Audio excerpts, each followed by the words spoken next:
Masih mute Romo. Iya. Oke, suaranya ya. Oke, sip. Sip, sip. Oke.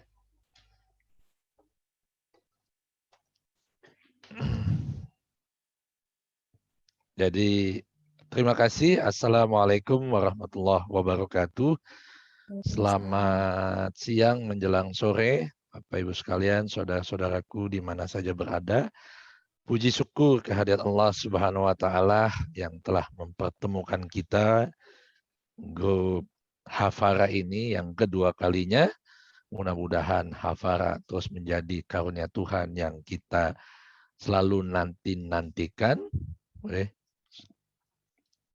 yang membuat kita terus bisa konsisten, istiqomah, disiplin dalam melakukan perjalanan diri untuk sampai kehadirat ilahi Rabbi. Karena itu yang mau digapai oleh para pelaku puasa selama bulan suci Ramadan. Dengan taufik dan hidayahnya, mudah-mudahan kita mampu menggapai hidayah dari Allah Subhanahu wa taala. Salawat serta salam marilah senantiasa kita panjatkan kehadirat manusia agung Muhammad al-Mustafa yang telah sedang dan akan selalu membimbing mengeluarkan manusia dari kegelapan menuju cahaya. Mudah-mudahan sekali lagi dengan syafaatnya dari para nabi, para rasul, para guru spiritual, para santo, para wali, para mursyid yang telah dan sedang membimbing kita, kita senantiasa dalam kesadaran, dalam ketakwaan, dalam keterang benderangan petunjuk Tuhan. Mari kita awali dengan membaca basmalah. Bismillahirrahmanirrahim. Ya Habibi ya Muhammad, ya Basiri ya Muhammad, ya Naziri ya Muhammad. Allahumma salli wa sallim wa barik alaih. Raditu billahi rabba wa bil islami dina wa bi Muhammadin nabiyya wa rasula. Rabbi zidni ilma warzuqni fahma waj'alni minal arifin. Rabbi shrahli sadri wa yassirli amri wahlul 'uqdatam min lisani yafqahu qawli. Sesuai tadi yang disampaikan oleh Mbak Aditya, self receiver. Jadi apa yang kita harus siapkan dalam diri kita ini untuk bisa menampung, menangkap self receiver, jadi kayak sinyal-sinyal ilahi yang memancar di segenap ufuk maupun di dalam diri kita sendiri. Makanya di dalam puasa kita mendapatkan al-ma'idah, yaitu hidangan surgawi, hidangan rohani, yang mana hidangan itu akan berlimpah ruah, semuanya mendapatkan bagiannya sesuai dengan niatnya. Dan tentunya yang sepenuhnya harus kita urus adalah receiver spiritual kita. Receiver dalam artian bagaimana kita mampu menangkap dan menerima ujungnya adalah Lailatul Qadar. Jadi Lail itu yang gaib, kalau gelap kan nggak kelihatan, dia gelap, dia yang jadi gaib, yang gaib itu yang batin. Jadi Lailatul Qadar adalah Lail itu jiwa atau batin yang menentukan kapan kita mau menyiapkan diri. Jangan ditunda-tunda. Kalau puasa bulan depan, makanya dalam satu riwayat dalam hadis Rasul mengatakan ketika Sa'ban tiba, maka di situ Rasul menempa dirinya untuk melakukan banyak aktivitas ibadah, baik lahir maupun batin. Kenapa? Sebagai preparation, sebagai persiapan kita untuk masuk ke kawah candra di muka yang namanya Ramadan. Jadi biar nggak kaget gitu. Jadi sebulan penuh, bahkan kalau misalnya puasanya besok, hari ini Kanjeng Nabi baru membatalkan sehari sebelum puasa Ramadan itu membatalkan puasa-puasa sunnahnya. Sampai begitu beliau melakukan perjalanan hidupnya gitu. Jadi yang kita lakukan adalah bagaimana sepenuhnya harus kita urus. Yang kita urus adalah self-receiver spiritual kita, bukan ngurusin orang lain gitu kan, untuk mungkin menerima ketentuan dari Tuhan yang tentunya tergantung kehendak, kudrot dan irodatnya kita masing-masing. Nah, kesiapan diri kita, kebersihan jiwa, kemudian kejernihan rohani kita, kemudian kelembutan hati kita, keadilan pikiran kita. Ada banyak orang dari pikiran aja sudah nggak adil, bagaimana tindakan, kan gitu kan. Kepenuhan iman kita dan totalitas iman dan kepasrahan saat kita menjelang bulan suci Ramadan. Itulah yang harus kita maksimalkan. Saya mau ulang lagi di sini, karena sebagian yang kemarin sama Bang Damai ikut ada di sini rasanya. Jadi kalau lampu tak bersumbu, tidak ada sumbunya, lampu teplok yang pakai sumbu, ya, lampu minyak.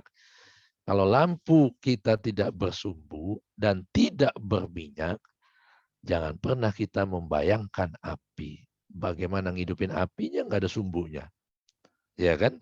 Artinya mari kita mempersiapkan diri.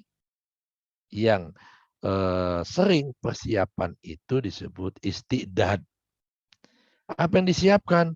Tidak hanya ngecat rumah, tidak hanya beli mukena baru, sarung baru, sejadah baru, bukan.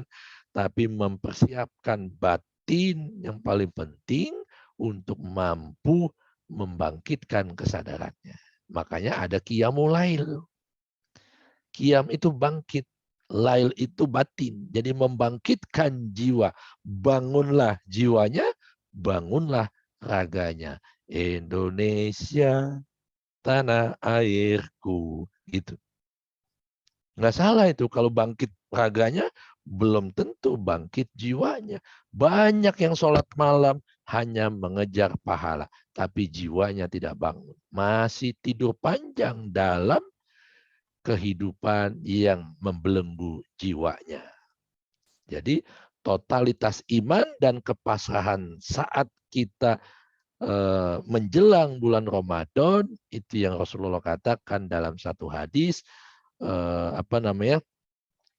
barang siapa man shoma Ramadan imanan wahtisaban, barang siapa puasa Ramadan dengan penuh keimanan, keyakinan, pengalaman dan niat yang tulus, yang benar bahwa dia akan mendapatkan Lailatul Qadar, dengan mengkondisikan dirinya, dengan menahan dirinya, dengan imsak, dengan saum dan imsak itu maknanya sama, artinya menahan diri dari segala sesuatu selain Allah, maka akan muncullah secercah cahaya terang. Kalau gelas kita retak, jangan kita bermimpi menuangkan minuman. Nggak ketampung, ya kan? Kalau badan kita compang-camping dengan kotoran duniawi, jangan mimpi mendapatkan Lailatul Qadar. Kalau kita tidak mempersiapkan diri, yang sudah siap saja belum tentu kita mendapatkan. Makanya kita siapkan diri lahir batin dengan penuh ketulusan, keikhlasan, kuat, disiplin dan sebagainya. Meramadankan setiap saat dalam nafas kehidupan kita ini. Artinya membakar semua yang bukan selain dia. Makanya disebut Ramadan itu romat. Romat itu membakar. Membakar pikiran jelek, membakar, menggelontorkan perbuatan tercela, apalagi dosa gitu kan. Membakar negatif thinking dan sebagainya, pikiran jelek itu, kemudian membakar segala sifat-sifat buruk, penyakit hati, dan sebagainya.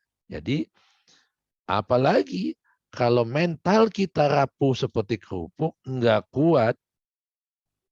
Saya nggak kuat, paling di awal doang saya puasa, hari kedua, ketiga, udah saya bayar fidyah aja.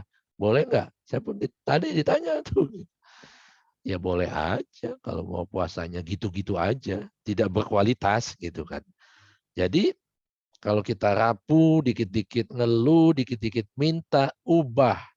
Yang 11 bulan yang lalu kita banyak meminta, 1 bulan ini kita tidak minta, tapi memberi, memberi, tak harap kembali. Memberi dan memberi dan memberi untuk apa? Melayani.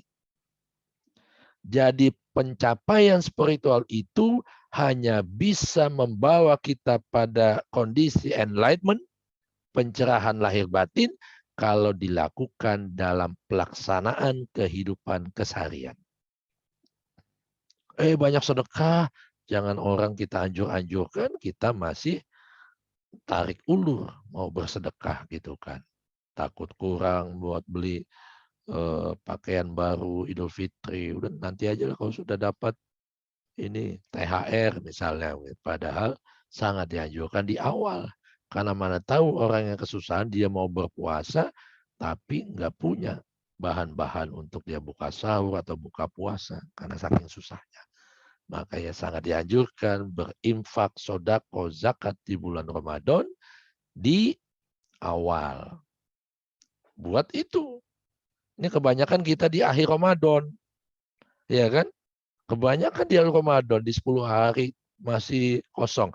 7 hari baru udah 5, 3, udah makin penuh tuh orang infak, sedekah, bayar zakat mal, zakat fitrah, dan sebagainya.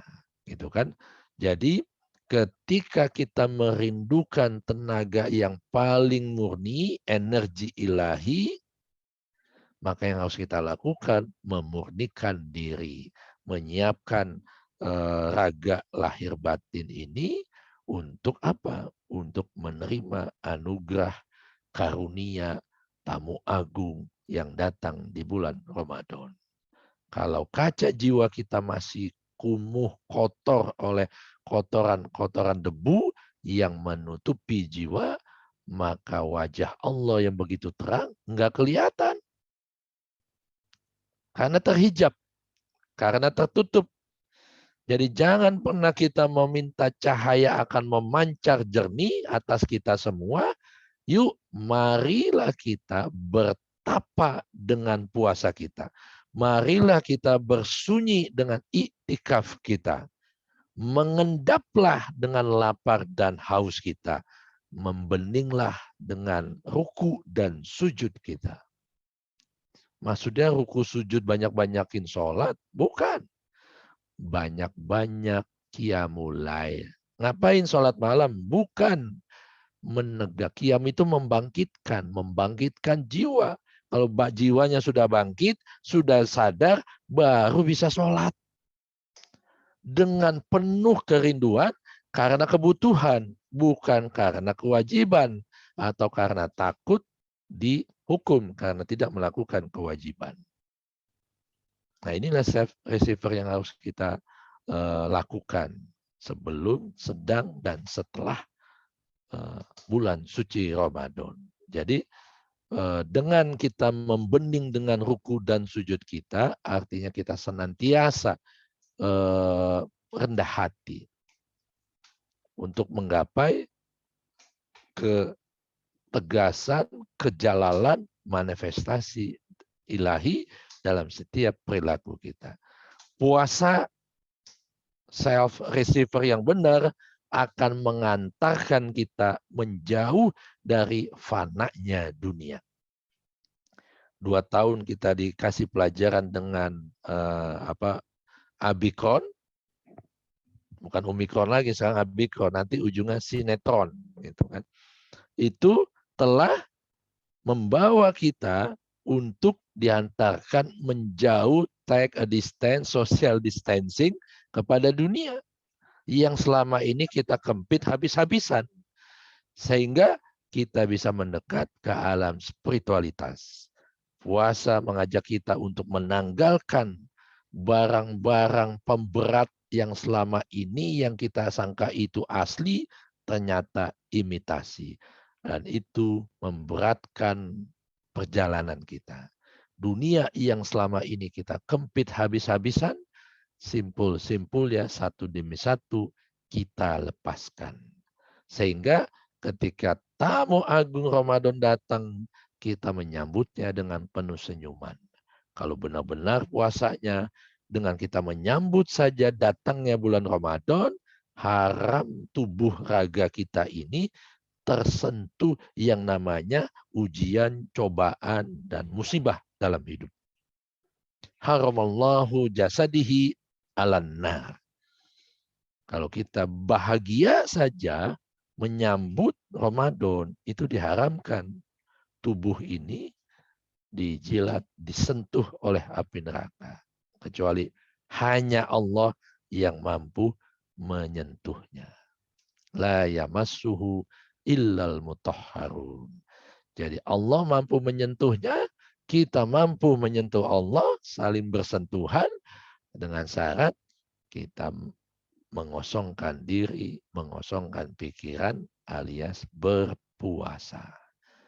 Jadi muncul setelah Ramadan itu, Ramadan datang, hadir, kemudian datang lagi tamu agungnya. Apa yang mau kita sambut? Kita hadirkan malam Lailatul Qadar. Malam yang lebih berkualitas dari 1000 bulan. Bulan dalam artian benda yang dipakai, benda alam, benda ciptaan yang dipakai oleh Tuhan untuk melambangkan spiritualitas. Puncaknya tauhid. Kenapa bulan? Kenapa enggak matahari? Karena kalau bulan itu menyejukkan, tidak membuat gerah. Kalau matahari bawanya emosian. Karena kata manusia seperti itu. Jadi bulan dalam arti benda yang dipakai oleh Allah untuk melambangkan spiritualitas dan cinta, maupun bulan dalam makna arti waktu di mana manusia mengendarai hidupnya. Bulan Januari, bulan Ramadan, bulan Syawal, kayak gitu. Jadi dengan self receiver yang kita siapkan jauh sebelum Ramadan, maka boleh jadi Lailatul Qadar akan turun nuzul ke dalam diri kita.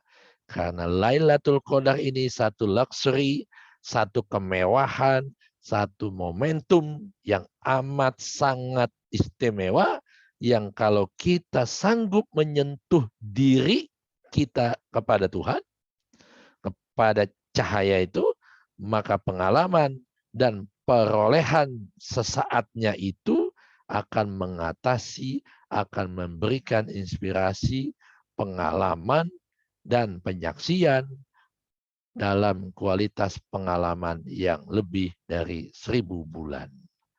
Makanya puasa itu ganjarannya adalah kualitasnya 1000 bulan. Jadi satu malam Lailatul Qadar itu lamanya 1000 bulan. Karena saking asiknya seorang hamba manusia berasik masuk, tidak mau dipisahkan dari Allah Subhanahu wa taala, karena dia masih dalam kebersamaan alias tauhid. Nah, yang kedua, tanazzalul malaikatu waruh fiha. Allah turun dari dalam kesunyian dunia. Allah turun dalam kesunyian dunia demi memberikan rahmatanil alamin secara massal jika kita memahaminya. Yang kita anggap nuzulul Quran, itu turun-turun, Al-Quran turun ke bumi. Apa bentuknya? Ya banyak tadarus, istirahat, bahkan cuti gitu kan, semuanya diniatkan dengan ibadah gitu kan. Jadi Allah turun dalam kesunyian dunia demi memberikan rahmat kasih sayang secara massal kepada kita semua. Sehingga jika kita memahaminya dan mengerti bagaimana menyongsongnya, maka self receiver itu dia tidak salah tangkap. Karena memahami malam Lailatul Qadar yang lebih baik dari 1000 bulan, yang pada malamnya turun Al-Quran, sebenarnya adalah malam Lailatul Qadar itu tidak harus ditunggu, tetapi dicari dan tetapi kita mencarinya pada kita sendiri. Mencarinya ke dalam, bukan keluar. Gitu. Malah malam sebagai simbol kegelapan atau kejahilan, karena tidak tahu yang menggerakkan diri kita adalah Allah. Makanya jadi kehilangan putus. Terombang-ambing dalam lautan samudra ilahi. Itu kan. Jadi bila kita terbuka hijab, tersingkap pandangan dari yang selama ini menutupinya, maka yang dulu-dulu kita nggak bisa tahu mana sih yang kanan dan yang kiri karena masih terhijab. Jadi ketika terhijab, terbuka hijabnya, maka kita akan mengerti bahwa semuanya adalah wajahnya. Ya kan? Jadi dengan kita sadar terbukanya hijab, itu akan menggerakkan kelopak mata, yang menggerakkan tangan, yang memandang adalah Allah, maka itu bisa jadi menjadi Lailatul Qadar buat orang itu. Bulan tadi saya katakan sebagai simbol yang datangnya dari Allah, sebagai simbol datangnya ilmu pengetahuan, dan ilmu yang mencerahkan di dalam kegelapan, membawa kita kepada puncak kesadaran, tahakkuk. Bahwa kita lahir di alam yang namanya la haula wala quwata illa billahil aliyil azim. Untuk apa? Untuk kita peringati kesadaran itu. Supaya menjadi pengingat. Sesungguhnya Allah telah nuzul ke dalam diri manusia, memberikan wahyunya pada malam yang ditentukan. Kapan? Ya tergantung kita. Mau mulai nanti malam, mau setiap malam, kita yang tentukan. Yang paling tahu sedang sehat atau sakit kan kita semua. Tanya dokter boleh, tapi jangan terlalu bergantung kepada dokter. Dan dokter juga manusia. Tanya kiai besar boleh, tapi beliau juga punya waktu, punya urusannya sendiri. Jadi sesungguhnya Allah telah menurunkan pada suatu malam yang diberkatinya, dan sesungguhnya kamilah yang akan memberi peringatan. Kamilah yang akan menjadi balasan. Asaum li, puasa itu untukku. Wa ana ujiyabi. Dan akulah yang menjadi ganjaran itu sendiri. Jadi self-receiver untuk menggapai kesadaran rohani, Lailatul Qadar itu adalah dengan mematikan segala anasir yang buruk, nafsu dan ego, sehingga bermacam-macam cerita pelik dan aneh yang terjadi pada kita, dan yang benar maupun yang salah, sebenarnya itu tidak terkait dengan Lailatul Qadar. Karena Lailatul Qadar bisa terjadi kapan saja. Sama ketika Rasulullah mengatakan meramadankan setiap bulan. Lailah artinya rohani, qadar yang menentukan. Yang menentukan segala aspek kehidupan tingkah laku kita adalah hanya Allah.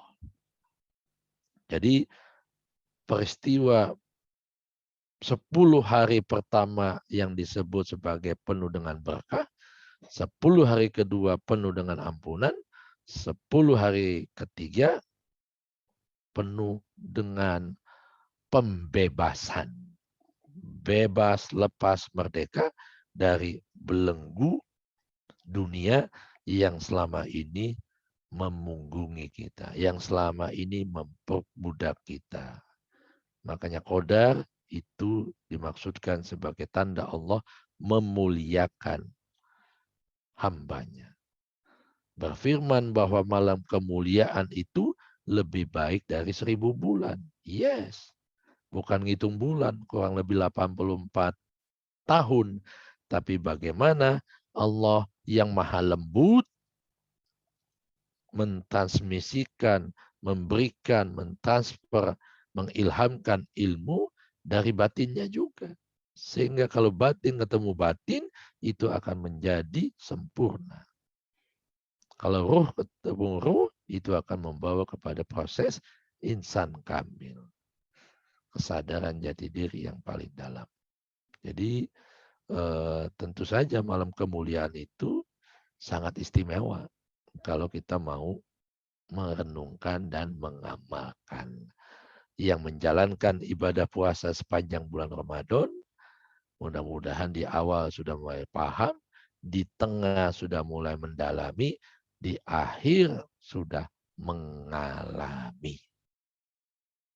Jadi bagi kita yang sengaja mengingkari perintah syarat berpuasa, sudah pasti malam Qadar, malam Lailatul Qadar bukan disadarkan buat mereka yang di dalam kerugian dan terputus dari rahmat Allah. Tapi senantiasa diberikan malam Qadar itu orang yang terus berusaha walaupun dia belum mendapatkan, pantang menyerah. Jadi dengan lengkapnya malam Ramadan, setiap malam adalah malam yang telah lengkap dan sempurna, diperturunkan kitab suci Al-Quran yang semenjak di zaman Rasul, mulai diperturunkan secara gradual, beransur-ansur, dari langit tertinggi yang kita kenal sebagai nuzulul Quran, sampai pada bumi yang tempat kita bersemayam. Malaikat turun, jin turut serta, malaikat yang bisa menyaksikan dengan izin Allah, maka dia berusaha membisikkan jiwa-jiwa kita supaya mengikuti kebaikan Rasul yang terutus kepada kita melalui nabi-nabi. Berbagai macam cara dan usaha dilakukan untuk merebut, menjadikan kita orang yang pas, self receiver kita cocok dengan pancaran Lailatul Qadar. Namun kalau yang dilakukan hanya sekedar materi, dunia lahiriah saja, maka itu akan membawa kepada kegelapan juga, tidak menghasilkan terbitnya fajar yang menyongsong, yang membawa kita kepada pendek kata, mendapatkan Lailatul Qadar tidak harus dilepas peluang karena tidak sama seperti ibadah di lain. Tapi untuk menggapai Lailatul Qadar, self-saver, persiapkan diri untuk menerima segala kemungkinan. Siap-siap ditelanjangin, siap-siap semua hancur, musnah, lenyap topeng-topeng yang selama ini kita pakai. Topeng kepalsuan, topeng kebengisan, topeng kemarahan, topeng kebodohan, topeng keiri hatian, dan sebagainya. Tetap ada tuh rangkaian ininya, kenikmatan rohaninya itu. Jadi malam Lailatul Qadar yang harus kita siapkan adalah batin, jiwa, hati, pikiran yang paling dalam. Sehingga kapan saja Allah dengan hak prerogatifnya itu mau mengutus Rasul, membawa bendera kemenangan karena sudah mendapatkan ketenangan. Untuk bisa tenang, untuk bisa selalu ajak, konsisten, istiqomah, maka tidak ada jalan lain kecuali kita melakukan puasa. Makanya puasa itu diwajibkan kepada seluruh manusia, seluruh umat beragama. Puasa itu juga dilakukan oleh binatang dan sebagainya gitu kan. Jadi ketika Imam Ghazali kemarin kita bicara bahwa Imam Ghazali mengatakan puasa ada 3, puasa awam, khusus, dan khusus bil khusus. Jadi kalau kita mampu melewati puasa yang mencegah tidak makan, tidak minum, sudah lulus, maka naik kesadarannya puasa yang secara batin, mengendalikan hawa nafsu, mengendalikan jiwa, mengendalikan, mengontrol hati yang penuh dengan penyakit. Penyakit apa? Penyakit hati. yang menjauhkan kita dari wajahnya. Mudah-mudahan sebagai intro menjadi buat bahan pertanyaan, biar forum pertanyaan yang kita perbanyak. Silakan Mbak Aditya. Silakan Bapak Ibu kalau yang mau bertanya, silakan.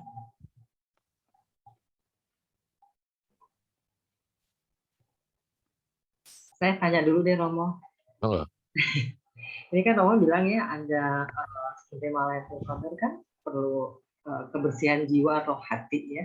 Itu kayaknya gimana tuh Romo ya bisa, oh ya ini jiwa, ini bersih nih. Nah itu gimana kita bisa mengetahui itu?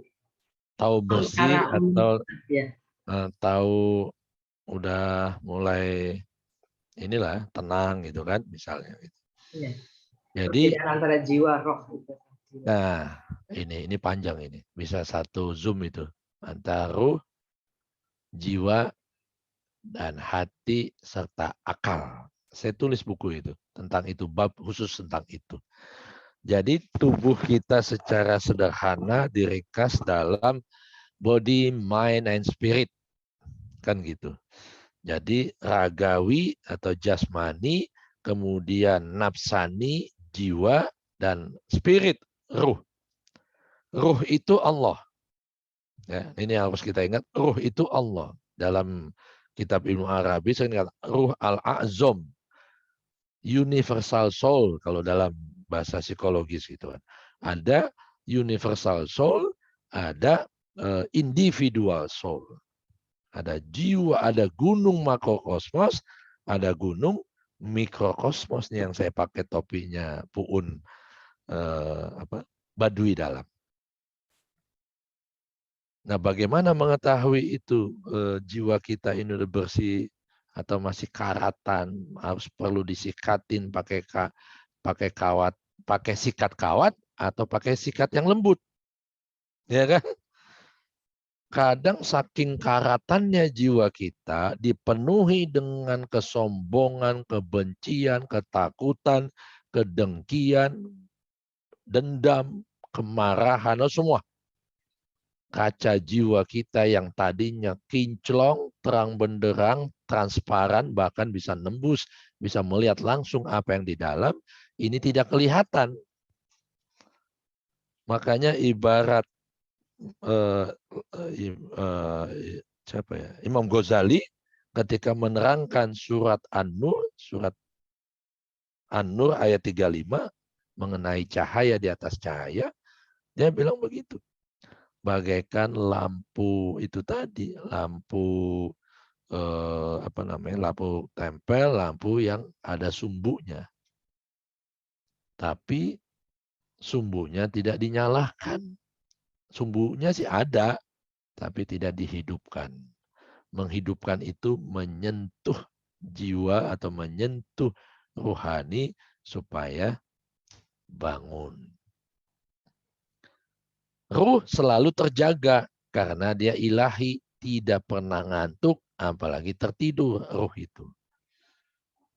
Jadi yang menanggung dosa, yang menanggung pahala, surga, neraka, kebaikan, keburukan, itu aspek nafsani, aspek jiwa, aspek dualitas.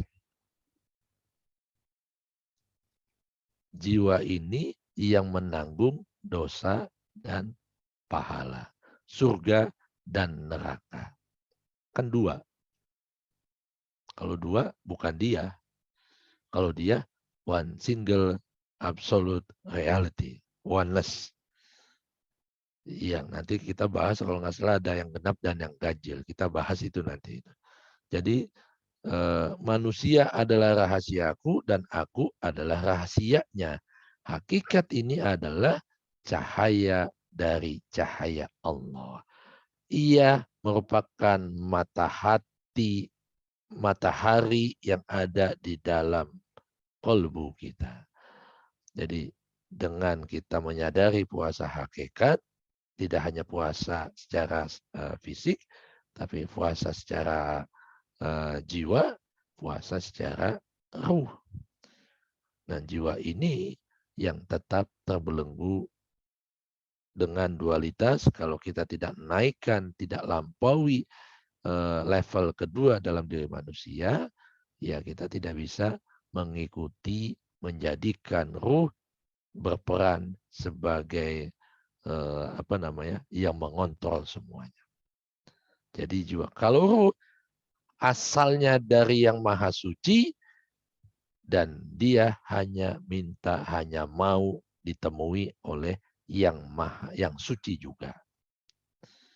Kalau jiwa itu bisa kotor, bisa bersih, tergantung perbuatan, tergantung ucapan, tergantung pikiran, diwujudkan dalam amal perbuatan. Ternyata ketika kita dipukul sama orang, kemudian kita balas lebih parah lagi mukulnya, nah itu belum memahami itu hakikat jiwa dan ruh. Jadi yang menanggung dosa itu jiwa, mind, state of mind. Yang netral itu adalah ruh. Jasmani menjadi wadaknya, jadi kendaraannya. Mau naik terus atau mau begini-begini aja, mau biasa aja, gitu kan. Jadi meskipun Allah menciptakan segala sesuatu untuk manusia, sebenarnya dia menciptakan manusia untuk dirinya sendiri. Kira-kira jelas ya, Mbak Adit? Iya jelas, Romo. Ya. Jiwa dan ruh.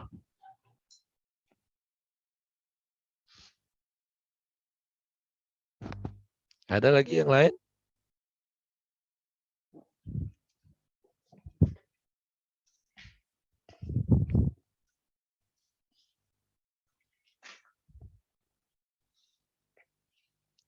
Kemudian ada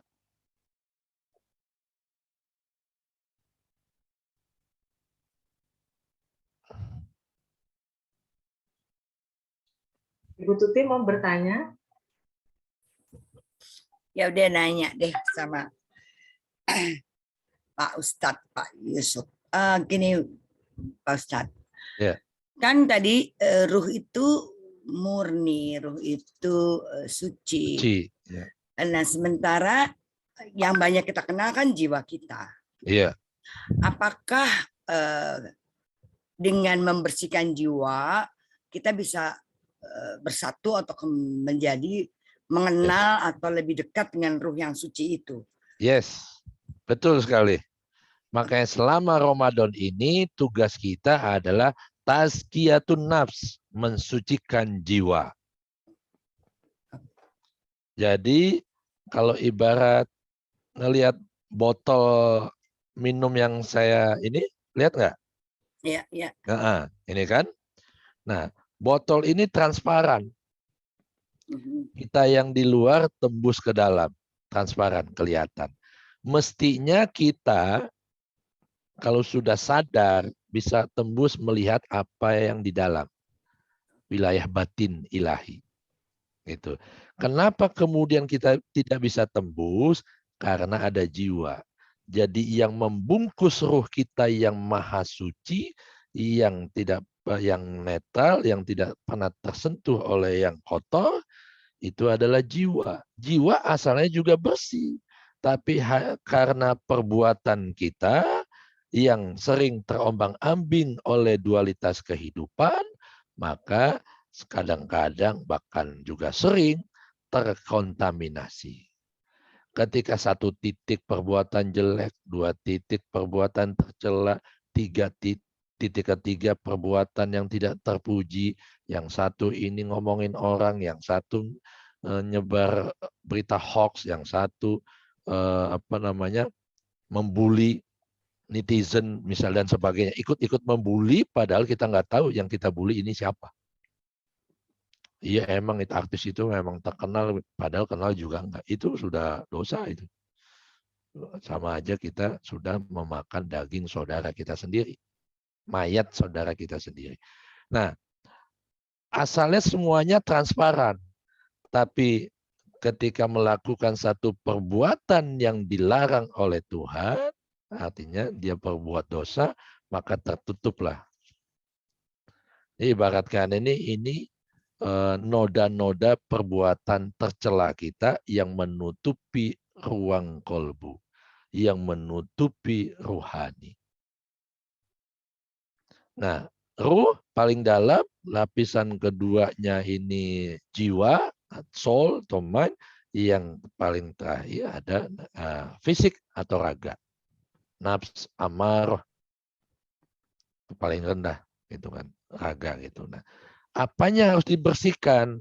Makanya dalam puasa kita, kalau nanti malam tarawih, maka hari ini sore kita disunahkan mandi besar dengan tujuan mandi mensucikan lahir dan batin.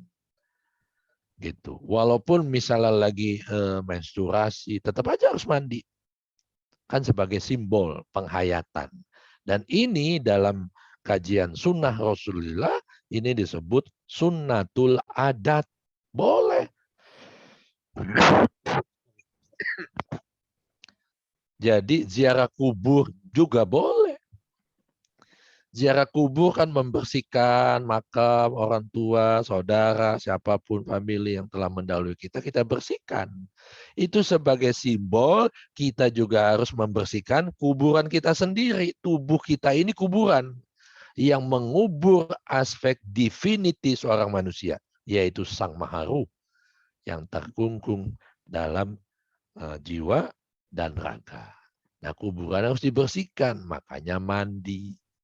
Ada istilah laburan kalau di Jawa, tradisi Nusantara kan, ngecat rumah, bersihin kamar, semuanya gitu. Beli mukena baru. Ya kan? Jangan ganti mukena sebulan sekali. Ya kan? Gitu. Kain mentang-mentang di rumah, ini sebulan baru ganti. Dipakai buat tidur, dipakai buat selimutan, dipakai buat sholat juga. Udah bau, mohon maaf, bau ilar kemana-mana. Begitu manusia. Ada yang punya mukena 4 nggak? Halo? Pak, lebih. Alhamdulillah. Ada yang punya 7, biar setiap hari ganti gitu maksudnya. Gitu. Punya selusin, Romo. Alhamdulillah. Jualan aja, kita jual. Sampai begitu. Ini saya pernah digituin. Ini bau apa ya begini? Aja gila, masjid segini bagus, semuanya nggak ada yang wangi. Mukena yang kan biasa kalau kita di jalan keluar kota kan mampir sholat, ada mukena di rak, mukena yang bisa kita pakai gitu kan. Sebelum COVID ini tentunya gitu kan. Gitu. Itu satu pun nggak ada yang wangi. Aduh, Masya Allah. Katanya Islam itu an-nazafatu minal iman. Kebersihan itu masjid yang megah. Tapi peralatan sholatnya buat tamu-tamu Allah dari luar kota yang menjadi musafir, Masya Allah. Itu. Makanya jangan konsentrasi bagian dalam dulu. Kalau jangan konsentrasi menyapuhi, membersihi, melap debu-debu yang mengotori lapisan luar, kalau lapisan dalam belum dibersihkan. Lapisan dalam itu harus sering qiyamul lail, harus sering membangkitkan jiwa, membangkitkan rohani, sehingga kalau sudah sadar, yes, saya nggak mau begini-gini terus. Masa cuma nahan lapar haus doang sepanjang tahun, setiap bulan, setahun sekali. Sama aja sama anak-anakku, sama anak SD yang baru belajar puasa. Ponakan saya 5 tahun udah full puasanya. Seperti itu. Nah, jadi puasa itu bagian dari tazkiyatun nafs, pensucian hati, pensucian jiwa, pensucian raga. Dengan mandi, dengan segala macam. Nah, jiwa disucikan dengan mana? Setelah kita mengeluarkan sifat-sifat yang penuh dengan ketercelaan yang tidak disukai oleh Tuhan, yang kita sendiri juga sebenarnya tidak suka, itu kita keluarkan virus-virus itu, maka kita isi dengan virus-virus cinta. Kita isi dengan Al-Maidah, dengan hidangan surgawi, dengan nutrisi dan gizi rohani, kutul kulub namanya kalau dalam istilah tasawuf. Kita isi apa? Yang tadinya baca Al-Quran seminggu sekali, 1 juz, ini 1 juz 1 hari. Nggak kuat yang tadinya boro-boro baca 10 ayat, 1 juz 10 ayat aja sudah bagus. 10 ayat baca. Yang tadinya setiap minggu 10 ayat, ini setiap hari baca 10 ayat. Kalau dalam setiap sholat 5 waktu kita baca 10 ayat saja, sudah 50 ayat sehari semalam. Yang boleh jadi belum pernah kita lakukan setiap 11 bulan yang lalu, sebelum Ramadan tiba. Nah, itu namanya niat untuk mensucikan jiwa. Nanti ketika virus-virus dunia yang nggak penting, yang bahkan penuh dengan noda, itu sudah hilang, kita isi dengan sifat-sifat kebaktian, kesucian, dan sifat yang terpuji, maka akan nampak dengan sendirinya, tajalilah ruh itu. Bebas lepas, tembus pandang, spaceless, timeless. Sadar aja. Nah, itu Lailatul Qadar tuh. Sadar itu Lailatul Qadar kan katanya kita sering didongengin nanti Lailatul Qadar semuanya pada berhenti.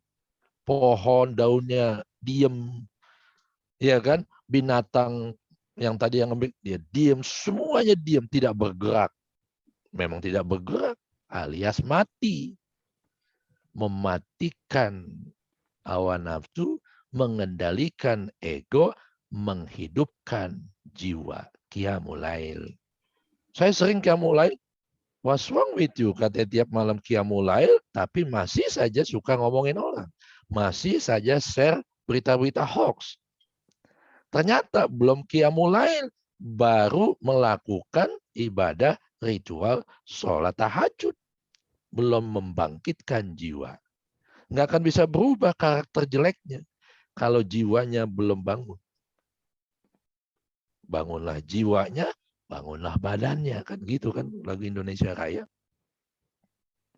Kalau sudah bangun jiwanya, ruhnya, maka ruh akan menggerakkan jiwa, akan mengontrol pikiran, pikiran yang mengendalikan raga. Jadi selaras. Ketika selaras, itulah tauhid, itulah Idul Fitri. Ya Romo. Ya, terima kasih. Terima kasih. Tapi boleh nanya sedikit lagi nggak, Romo?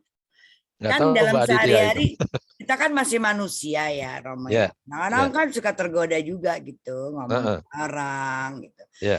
Terus apakah dengan kita oke sadar nih nggak bener nih, nggak bagus nih, aduh gitu. Apakah itu juga sudah sebagai langkah membersihkan jiwa gitu? Yes. Ataukah nggak boleh sama sekali gitu loh ngomongin orang gitu kan tempting juga, ngomongin orang juga seru juga gitu loh, Romo. Seru ya. Iya sih, kalau kan? lupa. Nanti kalau begitu lupa terus amnesia ingat lagi seru. boleh kan gitu Iya, loh. kalau innalillahi, gue tadi ngomongin gitu kan. Enggak apa-apa yang namanya manusia, makanya Tuhan selalu menanti di kursi agungnya itu, mana ini hambaku yang menghampiriku gitu kan. Tiba-tiba kita lagi heboh arisan, ya lewat begitu aja yang ngomporin. Iya tuh memang dia itu memang kayak begitu gitu kan. Tiba-tiba innalillahi. Kaget, ini kan nggak boleh, gue jadi gibah nih. Nah, itu setiap kita ingat bahwa yang kita lakukan itu adalah perbuatan tidak terpuji, bahkan dosa, maka dan kita ingat bahwa ini nggak baik, ini nggak boleh, ini dilarang oleh Tuhan, dan kita langsung seketika berjanji tidak akan gibah lagi, itu namanya taubat. Makanya disebut innallaha yuhibbut tawabin wa yuhibbul mutatahhirin.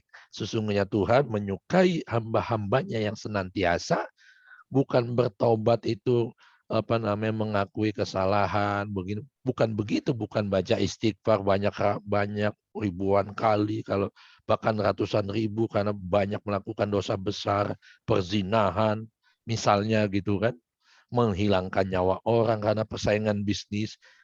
Bukan itu maksudnya. Tobat itu sadar bahwa apa yang kita lakukan itu nggak baik buat diri saya, buat lingkungan saya, apalagi di depan mata Tuhan.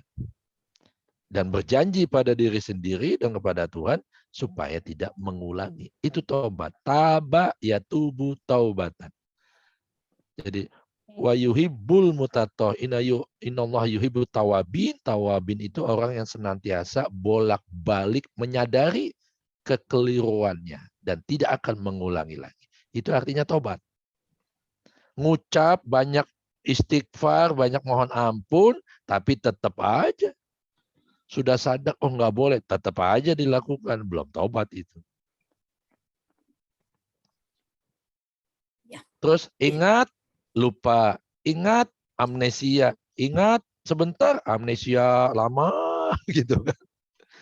Ya manusiawi, tapi usaha kita harus maksimal sehingga lebih banyak zikrullahnya daripada amnesianya. Daripada lupanya maksudnya. Goflah. Monggo silakan. Terima kasih. Romo, ada pertanyaan dari Mbak Judiwati nih. Bagaimana kita tahu kalau jiwa kita sudah lebih bersih? Apakah ada tanda atau perubahan dalam perilaku kita? Yes, pasti. Itu indikatornya pasti kita yang rasain. Makanya hasibu qabla an tuhasib. Hitunglah, koreksilah, evaluasilah diri kita sendiri sebelum Allah yang menghitungnya. Kenapa? Kalau Allah ngitung nggak pakai kalkulator. Kayak di Surabaya kan ada rawon kalkulator gitu. Cepat 300.000. Aja gila gue makan rawon buat 300.000. Ternyata gue dikemplang gitu kan. Misalnya. Itu ada tuh di Surabaya. Rawon kalkulator. Dia cepat gini ngitung sampai kita nggak ngomong makan apa, rawon ini ada minumnya apa pakai kerupuk nggak, tambahan telur asin nggak begitu. Makan 3 rawon 3 mangkok kecil 300.000, gila. Ternyata istilah itu hanya untuk ya merek dagang sebenarnya sih, sah-sah saja, tapi kalau sudah menipu ya tanggung jawab sendiri gitu kan. Nah, kita tidak mampu menghitung. Kita seringnya itu menghisap orang lain. Dalam artian menghakimi dan menghukumi. Dia mah emang tetangga yang nggak pernah sholat. Boro-boro puasa. Sholat nggak pernah, apalagi puasa. Misalnya seperti itu. Itu namanya dia lupa, kurang menghitung dirinya. Harusnya kita menjadi kalkulator buat diri kita sendiri. Yang kerja siapa, yang ngitung pendapatan siapa, buat ini, buat itu, gitu. Ya kan? Kecuali kita manajer keuangan. Ibu-ibu biasanya manajer keuangan kan ini. Makan mulu. Jadi indikatornya kita yang tahu sendiri dengan kita yang menghitung sendiri sebelum perhitungan Allah yang maha teliti tanpa celah kesalahan. Kalau kita kan pasti ada aja perbuatan, sering kita melakukan banyak kesalahan sampai kita lupa minta maaf kepada yang telah kita zolimi. Akhirnya karena kita lupa, ada orang yang kita zolimi, kita lupa minta maaf, minta diikhlaskan supaya win-win, 0-0 lagi, 0-0, gitu kan. Akhirnya itu menghambat perjalanan kita, menghambat perjalanan Allah memberikan keran-keran rezeki min haitsu la yahtasib, dari arah yang kita tidak sangka-sangka. Itu bisa menghambat itu. Cirinya batin kita sudah mulai selaras, jiwa kita mulai sudah selaras kepada ruh, kepada Allah yang ada dalam diri kita. Cirinya adalah ketika hidupnya dalam keseharian saja selalu ada aja kemudahan-kemudahan. Ada aja kemudahan-kemudahan. Dan kalau ada kesulitan, dia tidak terlalu mikirkan. Kesulitan, kemudahan itu kan datang dan pergi. Biarin aja dia datang. Tamu-tamu yang kita harus terima dengan senyuman. Kayak tamu di hotel. Siapa aja yang datang kan diterima kan, silih berganti gitu kan. Dan resepsionis kan harus menerima dengan senyuman. Nah, kita harus begitu tuh terhadap kehidupan. Nah, kalau sudah bisa begitu, itu tanda jiwa yang sudah mulai tidak terbelenggu kepada dualitas kehidupan yang penuh dengan penderitaan. Romo, boleh Ya, tanya? ya. Terima kasih. Saya mau sedikit tambahkan yang tadi Romo sampaikan, bukan menambahkan ini ya pandangan, tapi ingin menambahkan apa yang kita rasakan kalau jiwa kita itu apa namanya sudah tenang ya, sudah mendapatkan Lailatul Qadar ya. Jadi apakah itu tandanya yang tadinya kita misalnya memberikan sesuatu, kita berharap dapat balasan, bisa menjadi kita memberikan, ini praktikalnya aja ya, mendapatkan sesuatu, kita merasa ikhlas gitu. Kita memberikan sesuatu, kita udah ikhlas, kita nggak berpikir lagi bahwa ingin mendapat balasan. Jadi udah ada satu tingkat yang lebih baik yang kita lakukan. Apakah itu salah satu tandanya bahwa kita mencapai Lailatul Qadar? Itu yang pertama. Yang kedua mengenai tadi Romo mengatakan bahwa kita harus yang nggak pernah baca Quran, yang baca Qurannya kali sebulan sekali atau setahun sekali jadi baca Quran. Nah, saya ingin tanya ya, apa artinya baca Quran ya? Karena saya nggak ngerti bahasa Arab. Apakah sekedar baca Quran gitu, tapi sambil nggak ngerti, terus pikiran saya ngelamun-ngelamun jadinya kan. Kalau darusan terus terang aja ya, karena saya nggak ngerti apa yang dibahas ya. Jadi saya suka pikirannya kemana-mana. Kadang-kadang jeleknya pikiran saya, apanya abisnya ini gue udah ngantuk. Kan jadinya ya. Padahal beda sama kalau kita misalnya mengkaji lebih dalam ayat-ayat Quran dan kita akhirnya mengerti, oh maksudnya begini, karena kan ayat Quran itu kan 85% itu kan apa namanya filosofis ya, terselubung ya. Jadi kita harus menggali, harus mencari lagi dan harus bisa lebih memahami artinya daripada sekedar baca. Jadi apa yang dimaksud dengan baca Al-Quran itu yang 1 ayat, 2 ayat, 1 juz, setengah juz dan lain sebagainya. Saya jadi agak bingung dalam hal ini. Yang ketiga terakhir ini sih ini aja ya. Saya suka heran aja ya. Kenapa pada bulan puasa rumah makan tuh tutup ya pakai horden. Padahal menurut saya kan tadi kan kita menguji keimanan kita. Minimal menahan lapar dan haus ya, nggak cepat terangsang melihat makanan di restoran yang dijajakan gitu. Terus pada tutup, dan kalau nggak tutup katanya kita nggak menghargai orang berpuasa. Jadi saya bingung sendiri ini loh, bukannya kita diuji keimanannya, kan mestinya biarin aja itu terlihat makanan-makanan, dari melihat orang makan juga gitu, bukan berarti harus ditutup-tutupin dan lain sebagainya.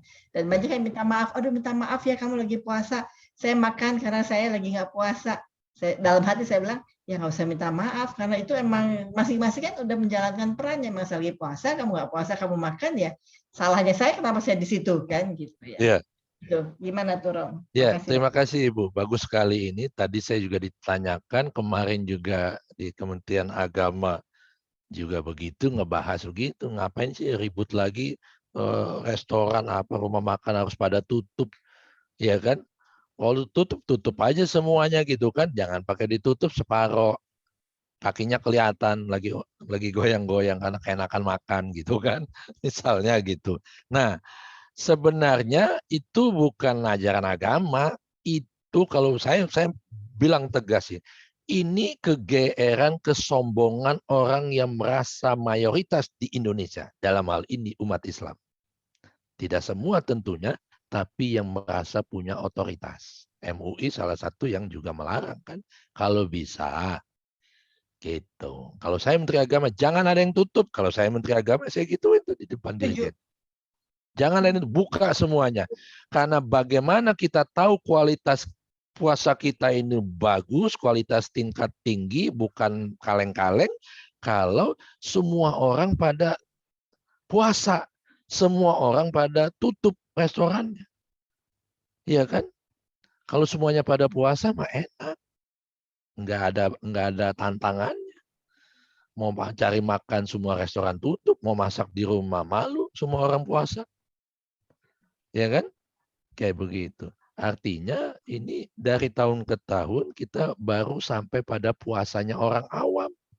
Hanya mampu menahan tidak makan, tidak minum, tidak mampu menahan emosi yang penuh dengan kesombongan, karena kita kan mayoritas, kita yang mengeluarkan aturan. Jadi kayak gitu, lagi-lagi politis alasannya, nggak ada alasan teologis yang melarang untuk nutup restoran. Kalau ditutup, kasihan orang yang habis dioperasi mau cari makan, nggak mungkin dia masak sendiri, nggak punya pembantu, mau cari makan semua pada tutup. Zolim kita tuh. Ya kan, kasihan musafir. Tadi saya, Pak Yusuf nggak sholat Jumat, saya kan musafir. Saya bilang begini, Pak Yusuf kan udah 5 hari, tapi saya niatnya dari Surabaya ke Jakarta, selama ini saya sementara tidak menetap. Itu namanya musafir. Kalau musafir boleh tidak sholat Jumat, diganti sholat zuhur. Boleh. Serius mau ngaji, saya gituin. Makanya segala sesuatu dengan ilmu. Kalau segala sesuatu dengan ilmu, indah beragama itu. Bukan Iya, betul. katanya. Iya. Itu. Satu. Diprotes, saya mau sholat Jumat. Saya lagi ngajar Bapak Ibu sekalian ini, saya lagi sholat. Makin bingung, sengaja saya bikin makin bingung gitu kan. Karena kalau bingung dia akan nyari ketenangan. Kok gitu Pak? Iya, kalau saya yang tidak sholat, tidak terhubung pada Allah, nggak mungkin saya bisa menyampaikan kuliah hari ini. Saya bilang gitu. Terus Bapak nggak perlu sholat. Ya sholat lah. Kan saya tidak harus bilang kepada Bapak Ibu sekalian kapan saya harus sholat. Saya bisa sholat nanti ketika di dalam mobil mengantarkan saya ke penginapan saya. Ya kan? Wudhunya di mana? Sampai yang nggak penting gitu loh. Wudhunya di mana? Saya bisa tayamum. Saya selalu jaga wudhu saya ini. Kan Bapak tadi sudah nyowel salaman dengan saya. Yang aja gitu kan. Lah, Ibu, Bapak, kalau ada emak-emak muda, ada emak-emak tua, semuanya ini saya bilang begitu. Yang namanya tersentuh dengan yang bukan mahram, itu juga kan banyak. Ada masa banyak. Ada yang bilang itu batal air wudhunya. Kalau batal ya tinggal ngambil wudhu lagi. Susah amat, ya kan? Ada yang mengatakan imam mazhab nggak batal. Bersentuhan asalkan tidak mendorong hawa nafsu. Ini salaman, ya udah. Yang penting kita nggak kentut, nggak batal. Kecuali kita salaman sambil ngitik-ngitikin gitu kan. Nah itu batal karena sudah ada nafsu. Misalnya seperti itu. Kayak gitu. Kalau nggak apa-apa. Berarti nggak suci kan Pak? Mana ada manusia suci yang tiap hari ngantongin kantong kotoran manusia kok. Kotoran mata, kotoran telinga, kotoran hidung, mulut, apalagi perut. Saya tadi batal. Nanti, wah udah telat nih sholat zuhur misalnya gitu kan. Saya tayamum di mobil. Emang boleh Pak, kan masih ada air. Allah menghendaki kemudahan, tidak menghendaki kesulitan. Para pendakwahnya aja yang bikin sulit, bikin ribet kita ini. Harus begini, harus begitu. Selama masih ada air, nggak boleh tayamum. Emangnya lu Tuhan? Tuhan aja kasih keringanan, rukhsah dan darurat. Seperti itu. Ada yang maksa, mau haji, mau umroh di pesawat. Udah tayamum aja. Nggak boleh tayamum. Orang ada toilet kok di kamar mandi pesawat, ada air. Sekecil itu kan susah, nginin tangan aja susah. Ya, tayamum aja di ini samping kita duduk itu atau di depan, di kursi depan kita. Kurang debunya, bukan masalah debunya. Emang kalau kelihatan debunya di telapak ini langsung kita gini, nggak bekas juga di wajah kita. Bukan masalah itunya. Masalah kesadaran bahwa berwudu tayamum itu mensucikan, mengembalikan ke asalnya. Jasmani kembali ke jasmani, ruh kembali ke ruh. Meletakkan pada tempatnya, makanya disebut wudu. Meletakkan segala sesuatu selain Allah. Walaupun sudah wudu pakai air, kalau tidak mampu meletakkan segala sesuatu selain Allah ketika sholat, ya nggak sah juga sholat. Itu masalah Jadi ngerembet kemana-mana itu. Kemudian masalah apakah iya itu Lailatul Qadar ketika apa tadi Ibu? Ini Ya, tadi jadi tuh. kita merasakan dalam diri kita ya, kita Yes. melihat dalam diri kita bahwa oh ya saya biasanya kalau ngasih sesuatu saya pengen ada pamrih gitu. Iya, sekarang enggak Enggak, dia ikhlas saya kasih ambil aja deh. Ya itu apa itu salah satunya. Saya bahkan mengatakan begini, Bu. Selama Ramadan kalau perlu kebanyakan kita ternyata masih banyak yang minta melulu, saya bilang begitu kan. Ada di makalah saya tulis gitu kan tadi. Minta melulu gitu kan. 11 bulan sudah minta. 1 bulan ini Ramadan minta lagi. Kapan lu ngasihnya gitu kan kata Tuhan gitu kan. Kayak begitu kan. Jadi apa namanya orang yang secara Lailatul Qadar itu nggak muluk-muluk.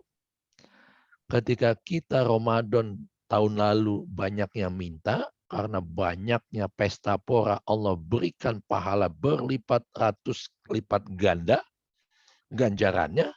Ya Allah, jadikan sedekahku ini yang 10 bungkus jadi 100 bungkus. Balasannya gitu kan di akhirat nanti. Sampai ada yang begitu loh. Gitu. Artinya kan pamrih. Minta, saya ngasih, Allah harus ngasih gua lebih. Kalau nggak lebih, kecewa. Gitu. Kata Tuhan, kapan ngasihnya minta melulu? Memangnya ada yang belum aku berikan, kata Tuhan. Ada nggak yang belum Allah berikan kepada kita? Nggak ada. Semua sudah diberikan dengan begitu sempurna. Semuanya sudah tersedia. Karena kesalahan kita saja, kita nggak ada rasa cukupnya. Jadi ketika kita mampu selama Ramadan menerima dan banyak memberi, ya, banyak melakukan pelayanan, banyak memberi, banyak melakukan pelayanan, tidak meminta sama sekali, itu Lailatul Qadar buat orang itu. Yang tadinya banyak meminta, ya Allah berikan aku Lailatul Qadar di 10 hari terakhir yang pahalanya lebih baik dari 1000 bulan. Itu kan minta. Nah, ya Allah jadikan tadarusku di selesai sholat subuh di tengah orang lain pada semua tidur, aku tadarus walaupun ngantuk-ngantuk begini. Berikan aku ganjaran yang luas. Nggak bakalan dikasih. Nggak bakalan dapat Lailatul Qadar yang begitu. Kayak gitu. Jadi karena mengharapkan sesuatu sebagai pamrih ya. Yes. Berbuat sesuatu yang baik. Jadi harusnya ya udah let it go aja, let it be aja ya. Let it go. Dan lupa. Apa itu ikhlas? Lupa. Lupa, iya. Kalau ikhlas itu lupa apa yang telah dilakukan. Iya. Terutama kebaikan kan pasti. Saya juga suka bingung ya, karena kan teman, ayo kita nanti akan dapat Lailatul Qadar. Saya bilang kayak gimana sih dapat Lailatul Qadar? Terus saya males ya, apaan sih? Ya udah terserah aja deh, karena saya nggak ngerti. Jadi Lailatul Qadar itu bukan masalah sholat malamnya, bukan. Tapi bagaimana kesadaran kebangkitan jiwa yang tadinya nggak paham, yang tadinya tidak terang benderang, tiba-tiba paham, oh ini maksudnya. Nah, akhirnya dia makin cinta pada Tuhan. Makin rindu pada Tuhan. Iya, makanya diwujudkan dengan membaca surat cinta dari kekasih. Nah, baca Quran itu maksudnya membaca surat cinta dari Tuhan. Surat cinta suaminya aja dibaca, masa dari Tuhan nggak dibaca? Kenapa tidak asik membaca surat cinta Al-Quran, mushaf Al-Quran ini? Karena jiwa kita belum sadar, masih terhijab, masih tertutup. Nggak ada urusannya dia bisa baca teks bahasa Arab Al-Qurannya atau tidak. Itu nggak ada urusannya dengan situ. Karena Al-Quran yang sesungguhnya kalau kita sudah mampu membaca the book atau Al-Quran yang sejati, the mother of the book, yaitu Allah itu sendiri, walaupun kita tidak mampu membaca tulisan Arabnya dalam kitab suci mushaf Al-Quran, kita akan mampu memberikan penerangan dari yang tersurat menjadi yang tersirat. Yang metafora kita bisa menyingkap hakikat yang sebenarnya. Kan tahu, saya lulusan sastra Arab, UI. Saya bisa bahasa Arab tanpa baca Indonesianya, saya tahu artinya. Arti kan beda dengan makna yang paling dalam. Ternyata tidak cukup kita ngerti tulisan Arabnya. Bahkan kalau menjadi mufassir, ahli tafsir, tidak cukup dengan bahasa, paham secara luar biasa bahasa Arab. Ada ilmu teologinya, ada ilmu asbabul nuzul, asal muasal turunnya ayat itu apa gitu kan. Ada ilmu sastranya, ada ilmu ma'ani, balago, itu sastra.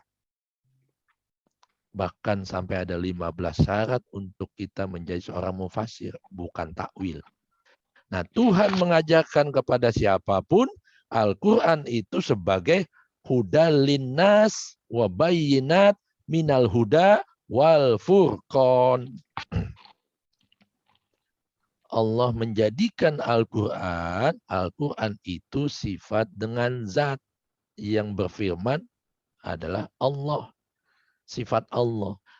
Allah adalah zat, sifat dengan zat nggak pernah bisa terpisah. Jadi Al-Quran yang saya suruh baca, Al-Quran yang sejati, yaitu Allah yang ada dalam diri. Udah baca, maksudnya udah ngelihat belum? Tuhan yang ada dalam dirinya. Gitu. Sudah bersaksi belum? Itu maksudnya. Jadi ikro kitabak, bacalah kitabmu. Itu di ayat suci Al-Quran, bukan baca mushaf Al-Quran. Turunnya ayat itu kan belum ada mushaf Al-Quran. Artinya itu loh Tuhanmu, ditunjukkan Nabi Muhammad. Itu Tuhanmu. Masa sih? Selama ini kan konsepsi aku tentang Tuhan begini, begini, begini. Itu Tuhanmu. Yang benar nih. Nah, sudah mulai dia ragu. Yang tadi yang nggak yakin mulai mau yakin itu. Itu Tuhanmu yang menciptakan langit dan bumi. Yang dia cahaya langit. Oh, baru. Bismi rabbikal ladzi khalaq.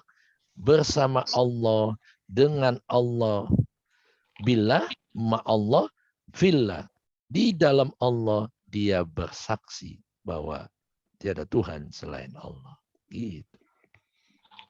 Karena yang menyaksikan dan yang disaksikan dia juga. Memangnya kita ini siapa? Siapa apalagi ya? Udah ya Bu ya kayaknya. 3 pertanyaan. Ya. Satu lagi saya mau nyampaikan. Wa min ayatihi manamukum.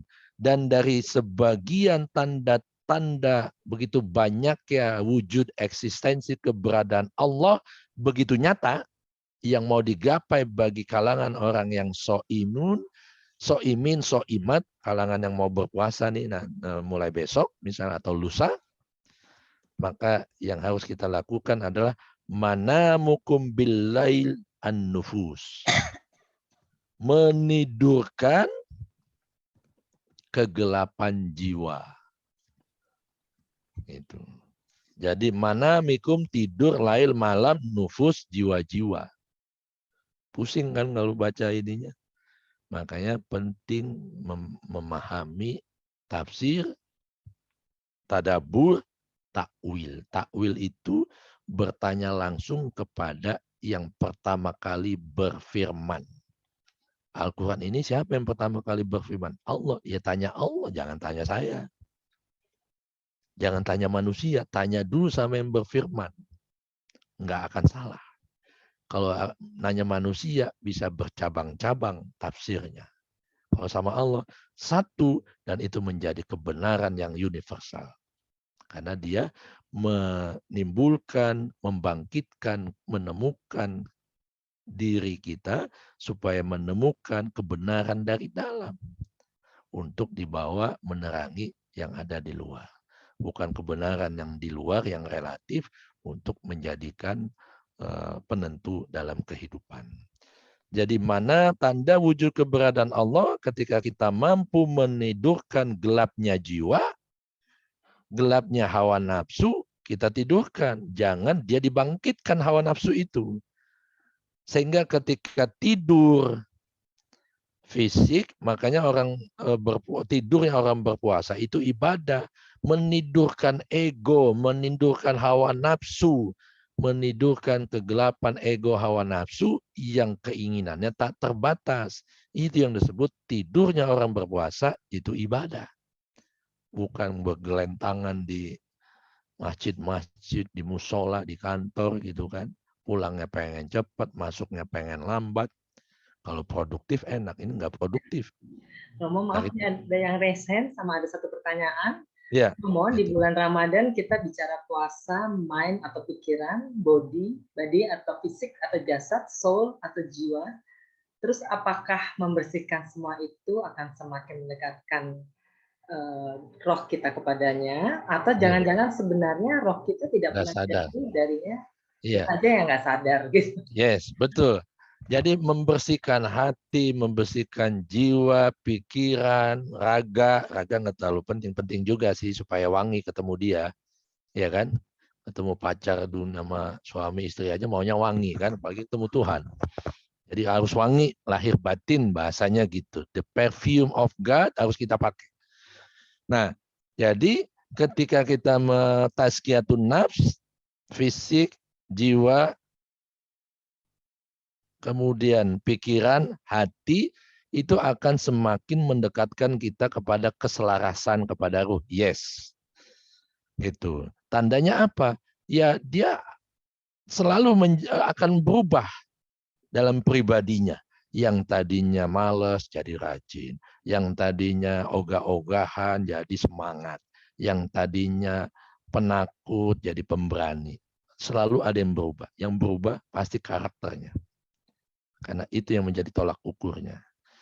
Nah, kedua, apakah jangan-jangan sebenarnya kita tidak pernah jauh dari? Yes, karena bukan Tuhannya yang menjauh, kitanya yang menjauh.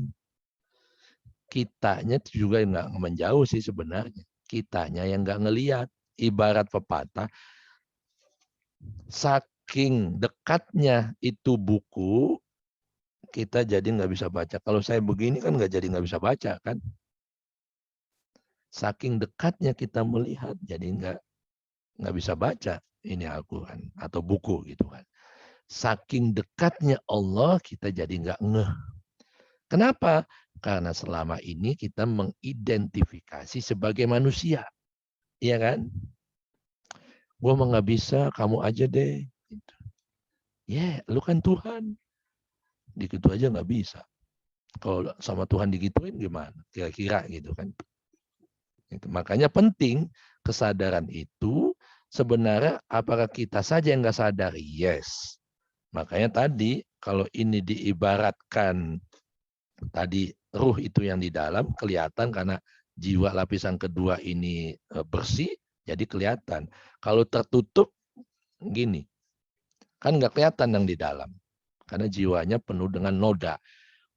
Ini kan jadi jiwanya menjadi hijab. Ada penghalang, ada yang menutupi pandangannya sehingga tidak mampu melihat yang bisa dilihat di tempat yang tersembunyi, yaitu batin, yaitu ruh Allah Subhanahu wa Ta'ala. Terus apakah hijabnya yang disingkirkan? Saya tanya lagi, kan hijab itu dia juga. Apa yang harus dilakukan biar kita tembus pandang? Ternyata sadar bahwa you are not different with God. Sadar yang gitu, jangan sadar sebagai manusia. Kalau sadar sebagai manusia, ya tertutup melulu. Jadi sadar bahwa we are not different with God. Karena yang menyembah dan yang disembah, ya nggak pernah berpisah. Oke ya, itu pertanyaan itu. Terima kasih Romo. Ini ada Ibu Evo Harun, silahkan Ibu. Oh iya, terima kasih. Yeah. Ini Romo dalam memberi kan juga ada bersedekah gitu ya. Yeah. Nah, tapi kan banyak pandangan-pandangan tuh mengenai receivernya. Misalnya kan kita ingin memberikan ke fakir miskin misalnya gitu ya. Yeah. Taruhlah pengemis misalnya gitu. Tapi ada pandangan lain. Oh, pengemis itu jangan dikasih misalnya karena dia sebetulnya dia kaya loh di kampungnya misalnya gitu ya. Nah, itu juga menjadi faktor penghambat kita untuk oh ya nggak ngasih gitu ya. Mm-mm. Jadi apa yang harus kita lakukan gitu dalam menentukan penerima sedekah kita itu gitu, Romo, dari Iya. pandangan-pandangan yang lain gitu. Yes. Dalam Al-Quran, siapa yang berhak menerima zakat, infak, sodako, itu jelas. Apa disebutkannya? Salah satunya fakir miskin. Di situ ada pertama bahkan kerabat yang terdekat. Artinya kerabat dalam artian ada saudara kita, saudara secara kandung yang dalam hal ini kehidupannya kurang beruntung daripada kita. Jadi ku anfusakum, diri kita dulu, keluarga kita dulu yang kita selamatkan, yang kita bangkitkan supaya dia tidak terpuruk lagi. Supaya tahun ini terakhir dia menerima uluran infak, sodako, zakat dari agnia, para crazy rich itu. Para orang kaya maksudnya begitu, jangan crazy rich. Amin, amin gitu kayak. Ya kan? Kayak gitu. Jadi mudah-mudahan dengan aku beri bantuan modal, tahun depan dia bisa memberikan zakat, infak, sodako. Tidak menerima zakat lagi. Itu yang benar. Gitu. Jadi kepada siapa? Yang paling dekat dengan kita yang kesusahan siapa? Oh ya. Tahu kan? Siapa? Yeah. Pembantu rumah tangga misal. Modalin. Biar dia tidak jadi pembantu. Ya dong, naikin derajat orang, gila itu begitu besar itu.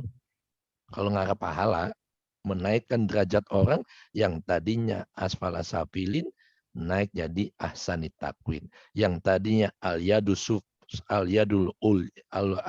ulya itu yang memberi, muzaki, yang memberikan zakat, infak, sodako, yang menerima disebut al-yadus sufla. Yang tadinya sufla, tangan di bawah, yang menerima sedekah, infak, zakat, tahun depan menjadi al-yadul ulya, tangan yang di atas, yang memberi. Makanya di Indonesia, ya banyak sih, semua negara Islam jadi kayak begitu. Belum berpindah dari ritual seremonial syariatnya saja.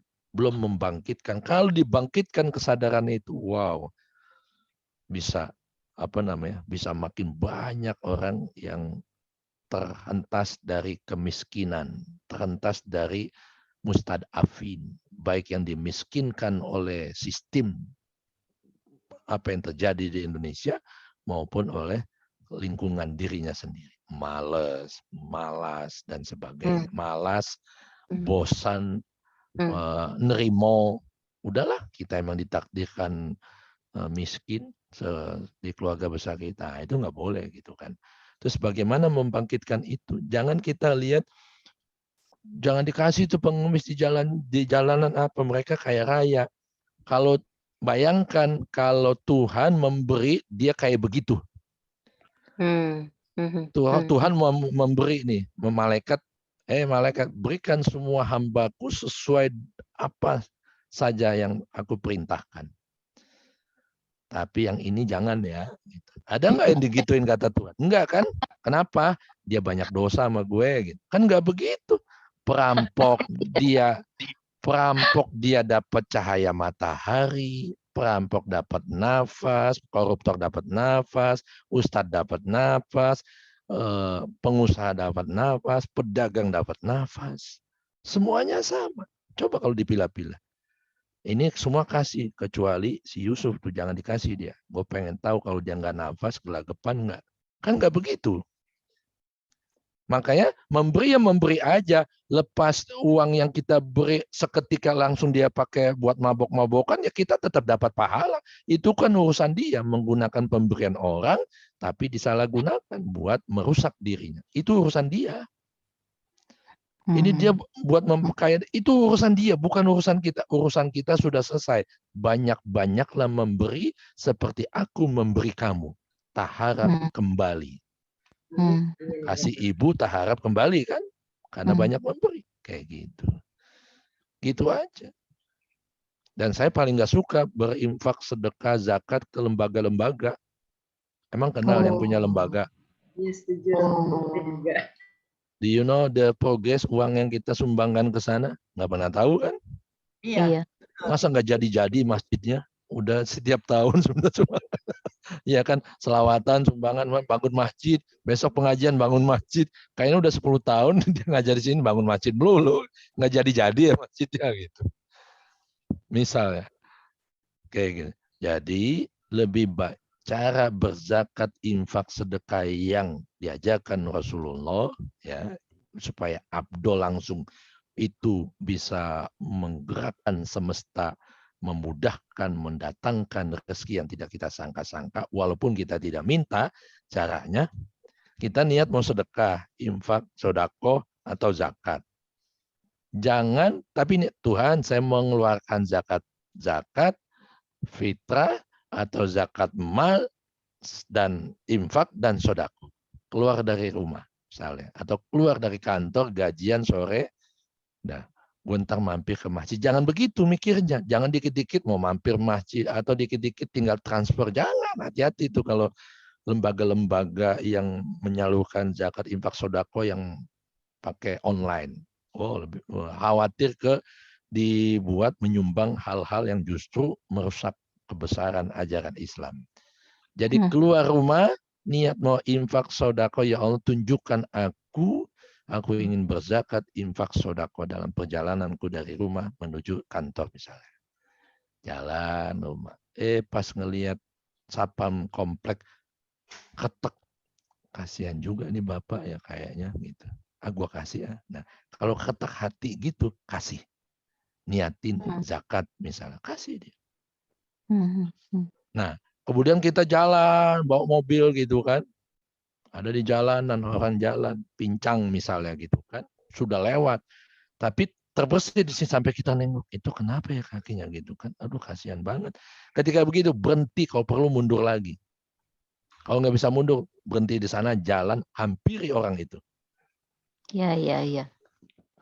Itu rasanya beda dengan kita sekedar transfer ke lembaga amil, zakat, dan sodako basnas misalnya. Beda kan? Kalau gitu tinggal buka, tik, dia apa namanya, transfer udah terpotong uang kita gitu kan. Nah, yang begitu kita nggak tahu, nggak merasakan, nggak eye contact kepada penerima. Gitu. Kalau kita eye contact kepada yang menerima, di situ rasanya tuh dia terima kasih sampai tangannya goyang. Gila, gue nggak pernah dapat uang 100.000 udah setengah hari misalnya tukang gojek. Misalnya pemulung yang bawa gerobak jam 3 tiduran di pinggir jalan kepanasan, ternyata dia puasa juga. Kita lihat gerobaknya nggak ada plastik apa segala macam, sampah plastik, botol plastik, pemulung nggak ada yang dipulung belum dapat gitu kan. Makanya nunggunya biasanya habis pada buka, karena pada buka kan pada buang sampah juga kan, botol lah apalah, ngasih makanan gitu kan. Dari pagi sampai sore belum dapat apa-apa, kita kasih itu. Itu kayak orang kehausan nggak minum 5 jam dikasih minum seteguk, alhamdulillah. Itu nyampe langsung sana, Bu. Kita berasanya ngasih juga beda. Yang lebih abdol lagi, Pak, saya mau zakat kepada Bapak, zakat saya 10 juta, tapi saya nggak mau Bapak begini-gini terus, saya modalin usaha ya Pak. Gitu, kasih duit habis, tadi beliin motor, dibuat nyicil motor, ya kan? Itu juga nggak boleh, tapi cara berinfak, sodako, zakat yang cerdas, membangkitkan kesadaran, mengubah saudara kita dari yang menerima zakat menjadi pemberi zakat. Itu yang paling utama. Iya. Idul Adha, itu kan bagian pengorbanan, zakat kita juga itu kan. Jangan motong kambing, motong sapi tiap tahun, itu habis. Paling kebagian fakir miskin 5 kilo atau 3 kilo, udah. Paling seminggu dia makan. Setelah itu tempe tahu aja sepanjang tahun sampai ketemu Idul Adha lagi. Iya kan? Nah, gimana caranya? Sapi harga 25 juta. Bikin gerobak, dia bisa nih, Man, jualan ini. Kita bikinin ini, bikin gerobak gorengan. paling habis 5 juta. Kita ajarin pembukuan. Harus begitu. Itu namanya tujuan zakat, infak, sodako. Kita mendapatkan kebahagiaan karena mampu memberi. Nah, buat mereka mendapatkan kebahagiaan karena bisa keluar dari kemiskinan. Melepaskan kemiskinan. Yes, terlepas dari kemiskinan karena sudah punya ini usaha yang tadinya cuma dapat 50.000, ini sehari bisa dapat untung bersih 100.000. Kan besar untungnya doang gitu kan. Kayak gitu. Ada private message juga nih Romo, maaf. Apa? Ada private message, boleh saya bacakan? Monggo. Iya, Romo, biasanya di bulan Ramadan kita berlomba-lomba tadarus karena ingin mendapatkan pahala. Malah kadang banyak yang bangga sudah khatam berapa kali. Nah, jadi apakah memang kita harus membaca kitab atau buku tersebut atau memang membaca Al-Quran di dalam diri? Iya. Ya kalau yang awam masih begitu ya silakan saja. Tapi kalau sepanjang tahun begitu-begitu saja tidak merubah kesadaran, tidak membangkitkan jiwa, ya percuma. Kan harusnya Al-Quran diturunkan dalam surat Al-Baqarah ayat 184 sampai 187 kan perintahnya begitu. Ya ayyuhallazina amanu kutiba alaikumusiyam kama kutiba alal ladzina min qablikum la'allakum tattaqun. Ayyaman ma'dudat. Faman kana minkum marido aw ala safarin fa iddatun min ayyamin ukhra. Walladzina yutikuna fidyah ta'amu miskin faman tatawwa khairul la fahuwa khairul wa antasumu khairul lakum in kuntum ta'lamun. Syahrul Ramadan allazi unzila fihi Al-Qur'an. Jadi kebanyakan yang membaca Al-Qur'an karena memahami bahwa bulan Ramadan ini bulan turunnya Al-Qur'an. Yes. Turun Al-Quran dalam artian kalau di zaman ketika Nabi menerima wahyu itu sebetulnya Al-Quran. Memangnya Al-Qurannya turunnya begini dari langit gitu jatuh gitu di tempat Nabi berhalwat di Gua Hiro. Kan enggak begitu. Apakah tulis satu Al-Quran langsung? Apakah tulisan satu ayat demi satu ayat? Ada yang 5 ayat, ada yang sekaligus 10 ayat, ada yang 2-3 ayat, ada bahkan 1 ayat. Gitu. Apakah begitu? Tidak juga. Berupa lembaran gitu? Enggak. Jadi syahrul Ramadan, allazi unzila fihi Al-Quran, bulan Ramadan, jadi syahrul itu bulan, Ramadan itu membakar. Kalau kita mampu membakar dosa-dosa perbuatan jelek kita lebur dalam kesadaran Tuhan, maka segala sesuatu yang kotor, jiwa kita yang kotor ini ibarat sungai-sungai. Sungai Ciliwung yang baunya naudzubillah, sungai Kapuas, sungai Musi, sungai Brantas, ketika itu membawa semua sampah-sampah kehidupan, kembali bermuara ke lautan, kira-kira bau apa enggak? Kan jadi jernih lagi. Ketika semua kembali kepada Tuhan, semua kembali ke asal, semua kembali kepada kemurnian, kesejatian. Seperti itu. Jadi yang turun unzila fil Al-Quran, yang turun adalah Allah. Allah ada di langit ke-7, dia nuzul ke langit kolbu. Di dalam jiwa kita yang sedang mutmainnah. Makanya kita dituntut untuk i'tikaf sepanjang masa. I'tikaf itu berhenti sejenak, wukuf, pause, coffee break. Jangan dunia melulu, sekali-kali holiday bersama Tuhan. Jangan holiday ke Bali, jangan holiday ke Jogja. Holiday lah bersama Tuhan.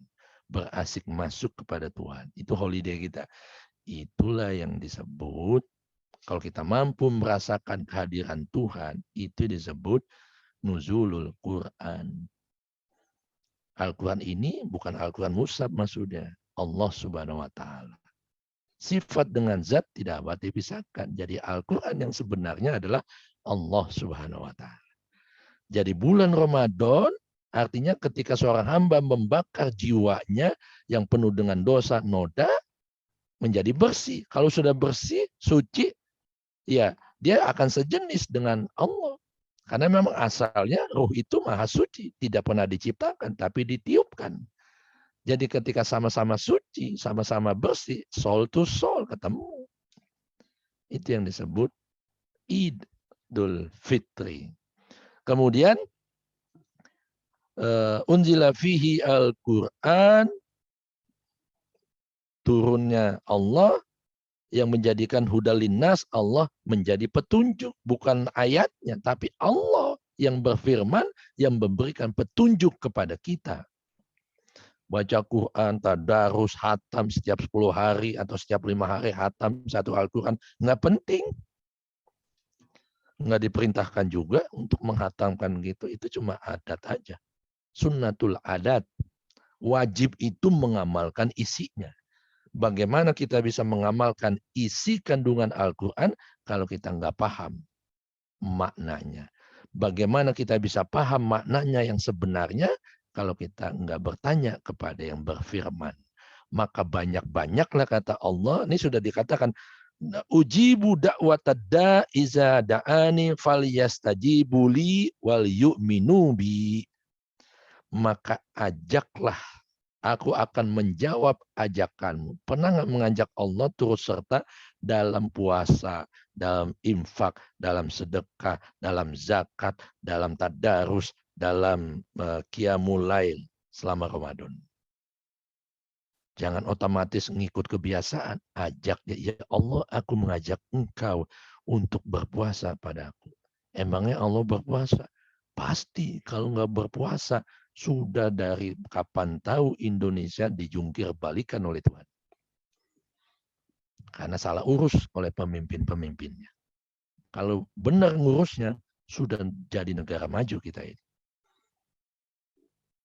Jadi, apa namanya tadi? Hudalinnas, bukan Al-Qur'annya, tapi Allah yang berfirman, yang menunjukkan, memberikan jalan, mendirikan penerangan, mendirikan cahaya terang dalam segala kehidupan kita. Wabayinat, dikasih petunjuk jalan, ini loh petanya, nggak cuma dikasih peta, kurang sayang apa Tuhan? Dikasih keterangannya. Tidak hanya dikasih keterangannya, yuk gue anterin lu ke sana. Enak kan? Diantarkan kita ke sana. Itu Tuhan kayak begitu, difasilitasi kita oleh Tuhan gitu kan. Minal huda, jadi keterangan apa namanya peta kehidupan yang kadang kita bacanya benar, kadang juga kita nggak mampu membacanya, makanya banyak fenomena kehidupan yang kita membuat kita stres karena kita belum selaras kepada Dia, belum mempuasakan dirinya. Wal furqan, orang yang telah menyaksikan, merasakan kehadiran Allah wujud dalam dirinya, maka dia mendapatkan jiwanya sudah furqan, mampu membedakan mana yang hak, mana yang asli, mana yang imitasi, mana yang sejati, mana yang apa namanya tidak asli alias palsu. Faman syahida minkum asyara falyasumhu. Jadi ketika engkau melihat datangnya bulan, nah ini nanti sore kan gitu, ini dimaknai begitu. Puluhan tahun Indonesia ngabisin puluhan miliar hanya cuma buat ngelihat ada hilal atau enggak, kan buang-buang duit, itu mubazir loh. Saya ngomong begitu kemarin. Nggak usah pakai hilal-hilalan,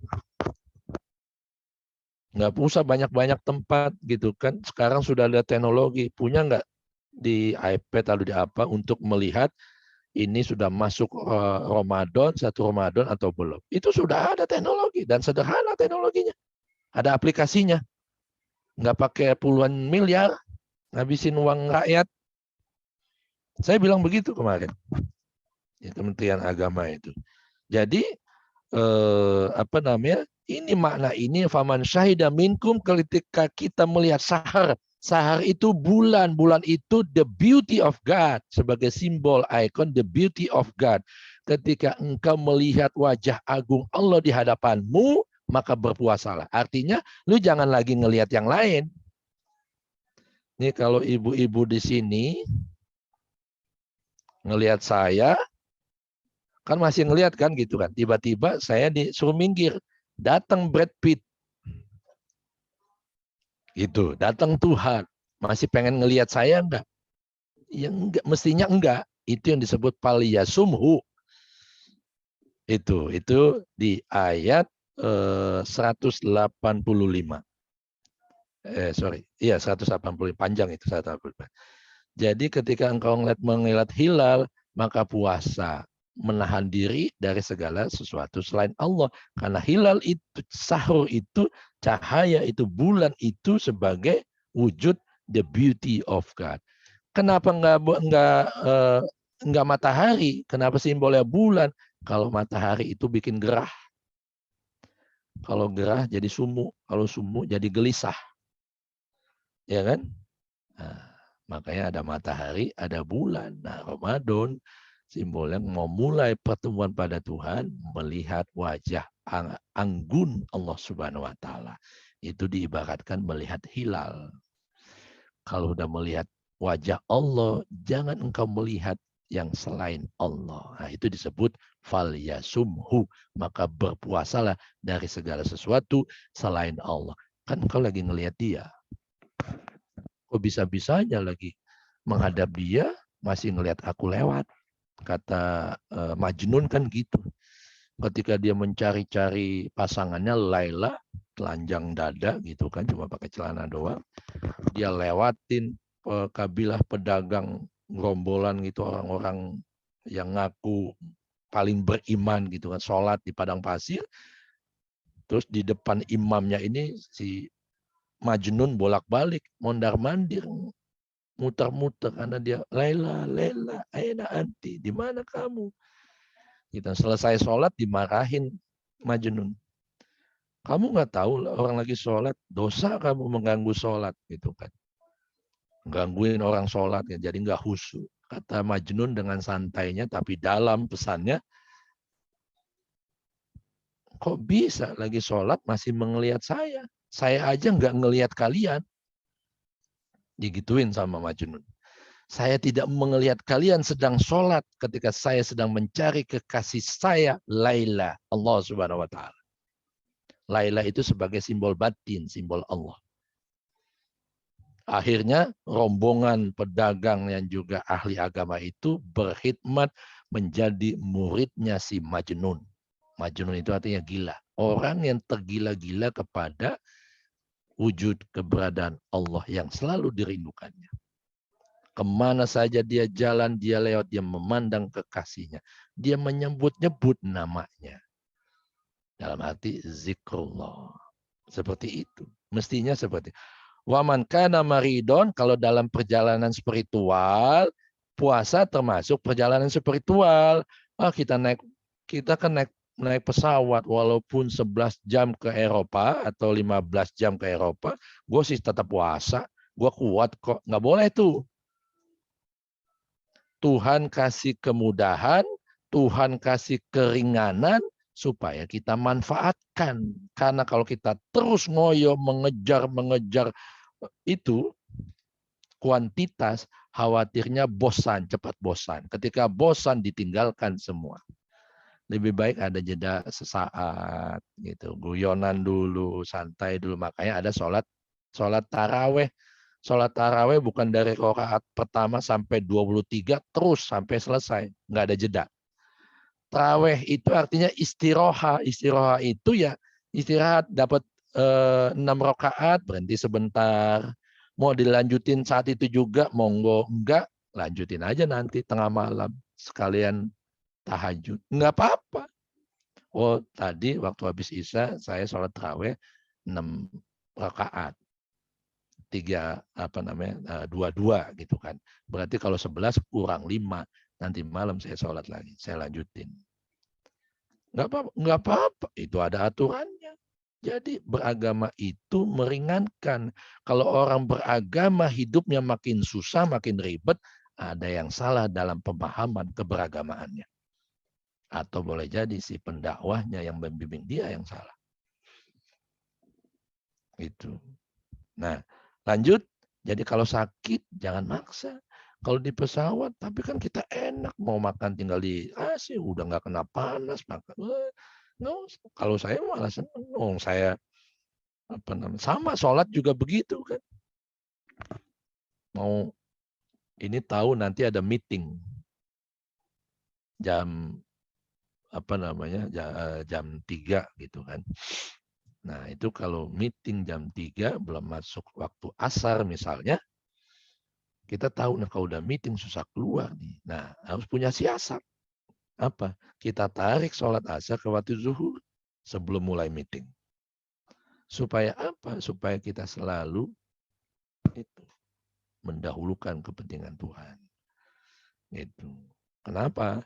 Karena kita juga mana tahu di ruang meeting itu ada yang non muslim misalnya kan, yang pemberian penting kalau nggak ada kita itu jadi terganggu apa segala macam, kan lebih baik kita tarik karena ada ilmunya di jamak sholat, bukan di kosong, di jamak, supaya ketika meeting sebelum asar sampai asar terus bahkan sampai maghrib aku sudah sholat asar di waktu sholat zuhur, dikumpulkan di waktu zuhur gitu. Di jamak. Nggak apa-apa. Itu kan keringanan. Sekali-kali keringanan Tuhan dipakai. Ketika kita sholat nggak mampu berdiri, kan dibolehkan duduk. Duduk nggak bisa, boleh berbaring. Boleh tiduran. Itu kalau nggak mampu, kita sholatin aja kan gitu. Nah gitu. Jadi jangan semuanya Allah memudahkan dengan agama, harusnya kehidupan dunia akhirat kita lebih mudah. Bukan makin ribet. Au ala syafarin, dan kalau sakit, enggak kok batuk pilek doang gitu kan, misalnya. Jangan juga pakai batuk pilek aja udah batalin puasa, kan aku ganti. Kayak gitu misalnya.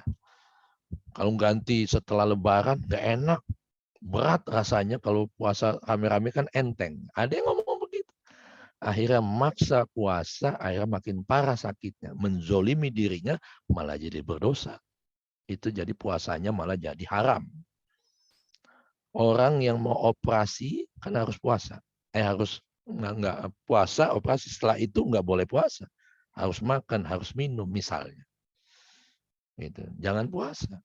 Kalau itu menimbulkan malah jadi merusak tubuh fisik kita misalnya gitu. Jadi kalau sakit, kalau dalam perjalanan itu berbukalah. Saya waktu tahun lalu dari Jakarta, hari pertama puasa itu, pas sahurnya itu nggak ketemu sahur, dapatnya subuh di Semarang gitu.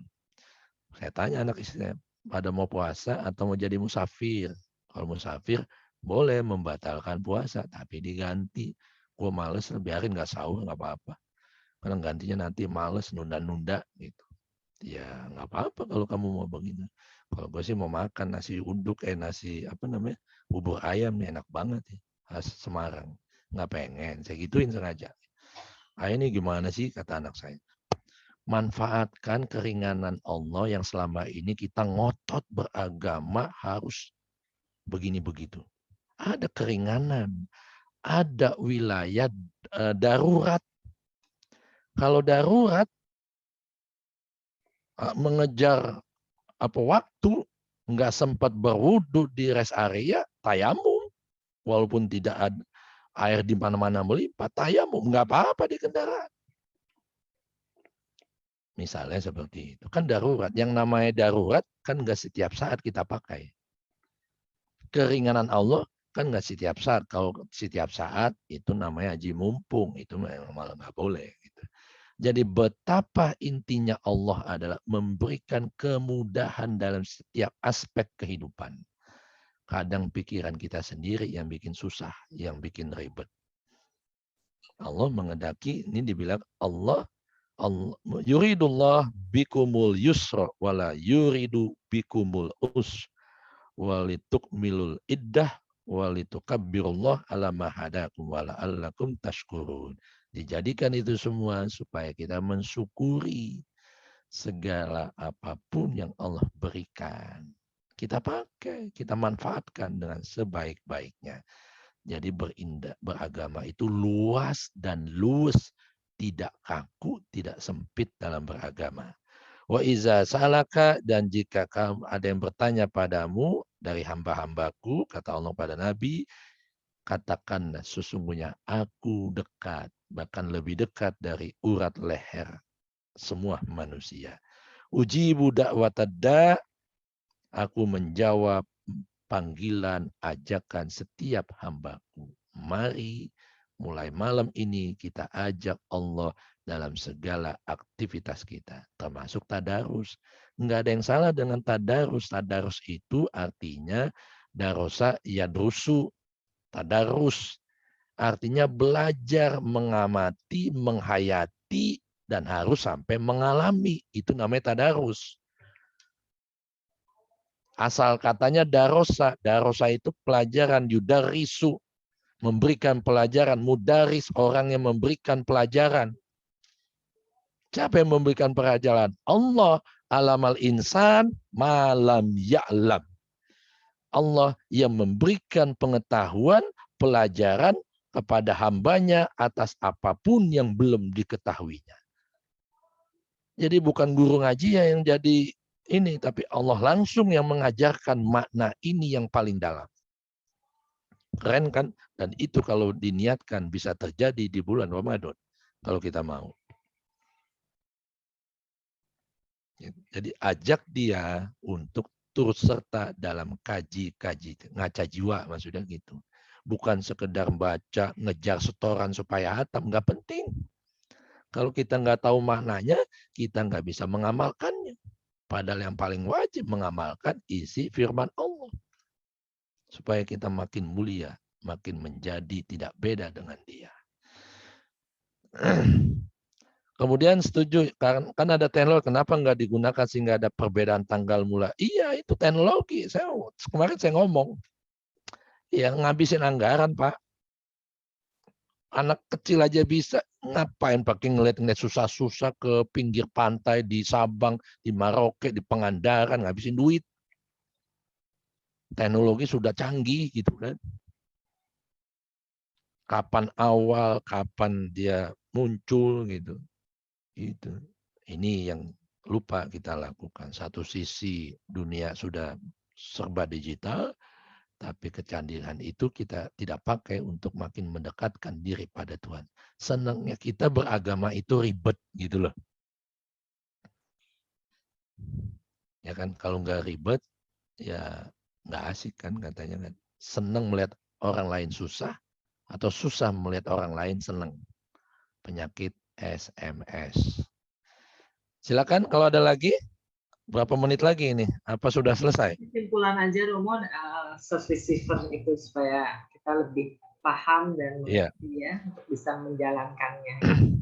Jadi mudah-mudahan dengan tamu agung datangnya Ramadan, Ramadan itu artinya membakar kita serius mau mengubah jiwa, karakter, kebiasaan yang jelek, yang mahmudah, yang mazmumah, yang tercela menjadi kebiasaan yang terpuji. Tadarus Al-Quran baca silahkan, tapi jangan lupa harus yang lebih diutamakan memahami, menghayati, dan mengamalkan isi yang kita baca selama ini. Kalau enggak ya percuma saja.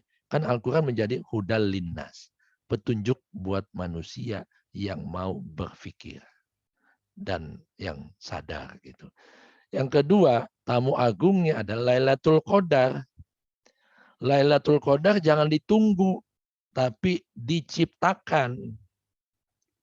Kapan kita merasa tenang, tentram, ciptakan suasana itu, siapkan tempatnya, siapkan lahir batin kita, apa yang mau kita rubah.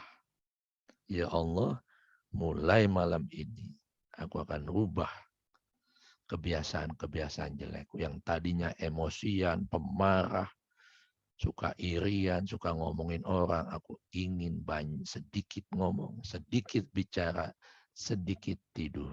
Sedikit tidur, waktunya orang tidur aku pakai untuk membaca surat cinta dari engkau kekasihku. Itu. Sedikit bicara, ketika bicara yang keluar adalah untaian hikmah. Penuh dengan ucapan, kata-kata yang inspiratif. kata-kata yang mencerahkan buat diriku dan orang-orang di sekitarku. Kilat to'am, sedikit makan alias tidak berpuasa. Itu semuanya puasa. Sedikit makan artinya makan itu tidak harus banyak. Sedikit tapi membawa semangat raga ini untuk berlomba-lomba menjadi yang terdepan. Fastabiqul khairat. Berlomba-lomba untuk membangkitkan kesadaran, membangkitkan jiwa. Itu namanya Lailatul Qadar. Ada yang namanya lagi nanti Qiyamul Lail. Qiyamul Lail itu bukan sholat malam. Qiyamul Lail itu membangkitkan lail, membangkitkan jiwa. Kalau jiwa yang nggak bangkit, udah pasang alarm, masih jam 1, tidur lagi, masih jam 3. Gitu. Kalau bangkit jiwanya, sudah Qiyamul Lail, jam 1, bangun, udah langsung bangun. Ngambil wudhu, langsung ambil posisi, melakukan ritual-ritual itu. Sholat, mi'raj, tahajud, dan sebagainya. Dasarnya adalah kebangkitan kesadaran, kebangkitan jiwa. Baru kita bisa sholat khusyuk, baik sholat sunnah maupun sholat wajib. Itu hakikat Qiyamul Lail. Membangunkan malam, membangunkan rohani, membangkitkan kesadaran. Yang ketiga ada nuzulul Quran. Kalau kesadaran kita sudah bangun, yang selama ini tidur panjang, maka seketika ketika bangun sadar, eureka, ya kan? Aha, dapat itu pencerahannya. Jadi dalam pepatah, cahaya itu muncul sekian detik, tapi itu mengubah kehidupanku semuanya. A blink of eye.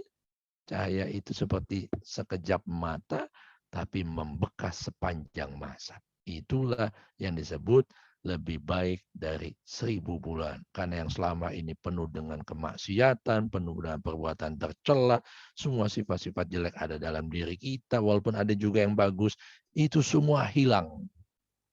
Dia berubah menjadi tampil selaras dengan Tuhan. Bukan tiba-tiba pakai cadar, bukan kemana-mana ke kantor pakai baju gamis, bukan. Tapi cara pandangnya semua serba divine.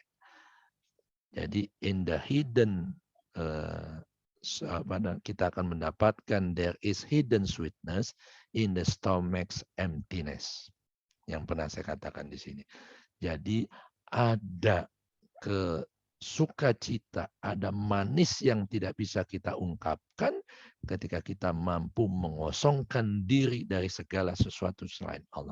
Stomach emptiness, mengosongkan. Stomach itu kalau dalam bahasa Islam disebut butun. Butun itu batin. Batinnya yang jiwanya yang selama ini diisi oleh hawa nafsu, ketika sudah kinclong maka batinnya tampak aslinya. Kembali ke fitrah, Idul Fitri, kembali kepada yang sejati, yang tidak beda dengan ilahi. Maka pantas menjadi khalifah Allah 11 bulan yang akan datang, karena sudah menempa, mendisiplinkan dirinya selama sebulan penuh ini, siang dan malam. Mudah-mudahan ini menjadi bekal kita besok Ramadan. Jadi santai saja, banyak guyon pada Tuhan, gitu. Dibercandain Tuhan, jangan serius melulu sama Tuhan. Tuhan tuh maha bercanda dia. Jadi, lu nggak asik sama kamu, hambaku yang ini, bawaannya serius melulu, minta melulu lagi kan gitu. Coba sekali-kali guyon. Aku demen nih. Gitu. Ya, terima kasih. Billahi taufiq wal hidayah, wa ma taufiqi illa billah, alaihi tawakkaltu wa ilaihi unib. Mohon maaf lahir batin, semoga kita sampai Allahumma balighna Ramadan. Kita sampai ke bulan Ramadan, bisa mengisi Ramadan dengan aktivitas yang makin berkualitas dibandingkan 11 bulan yang lalu. Terima kasih, mohon maaf lahir batin, selamat bersukacita menyambut dengan gembira Ramadan Mubarak. Assalamualaikum warahmatullahi wabarakatuh. Terima kasih. Monggo silakan.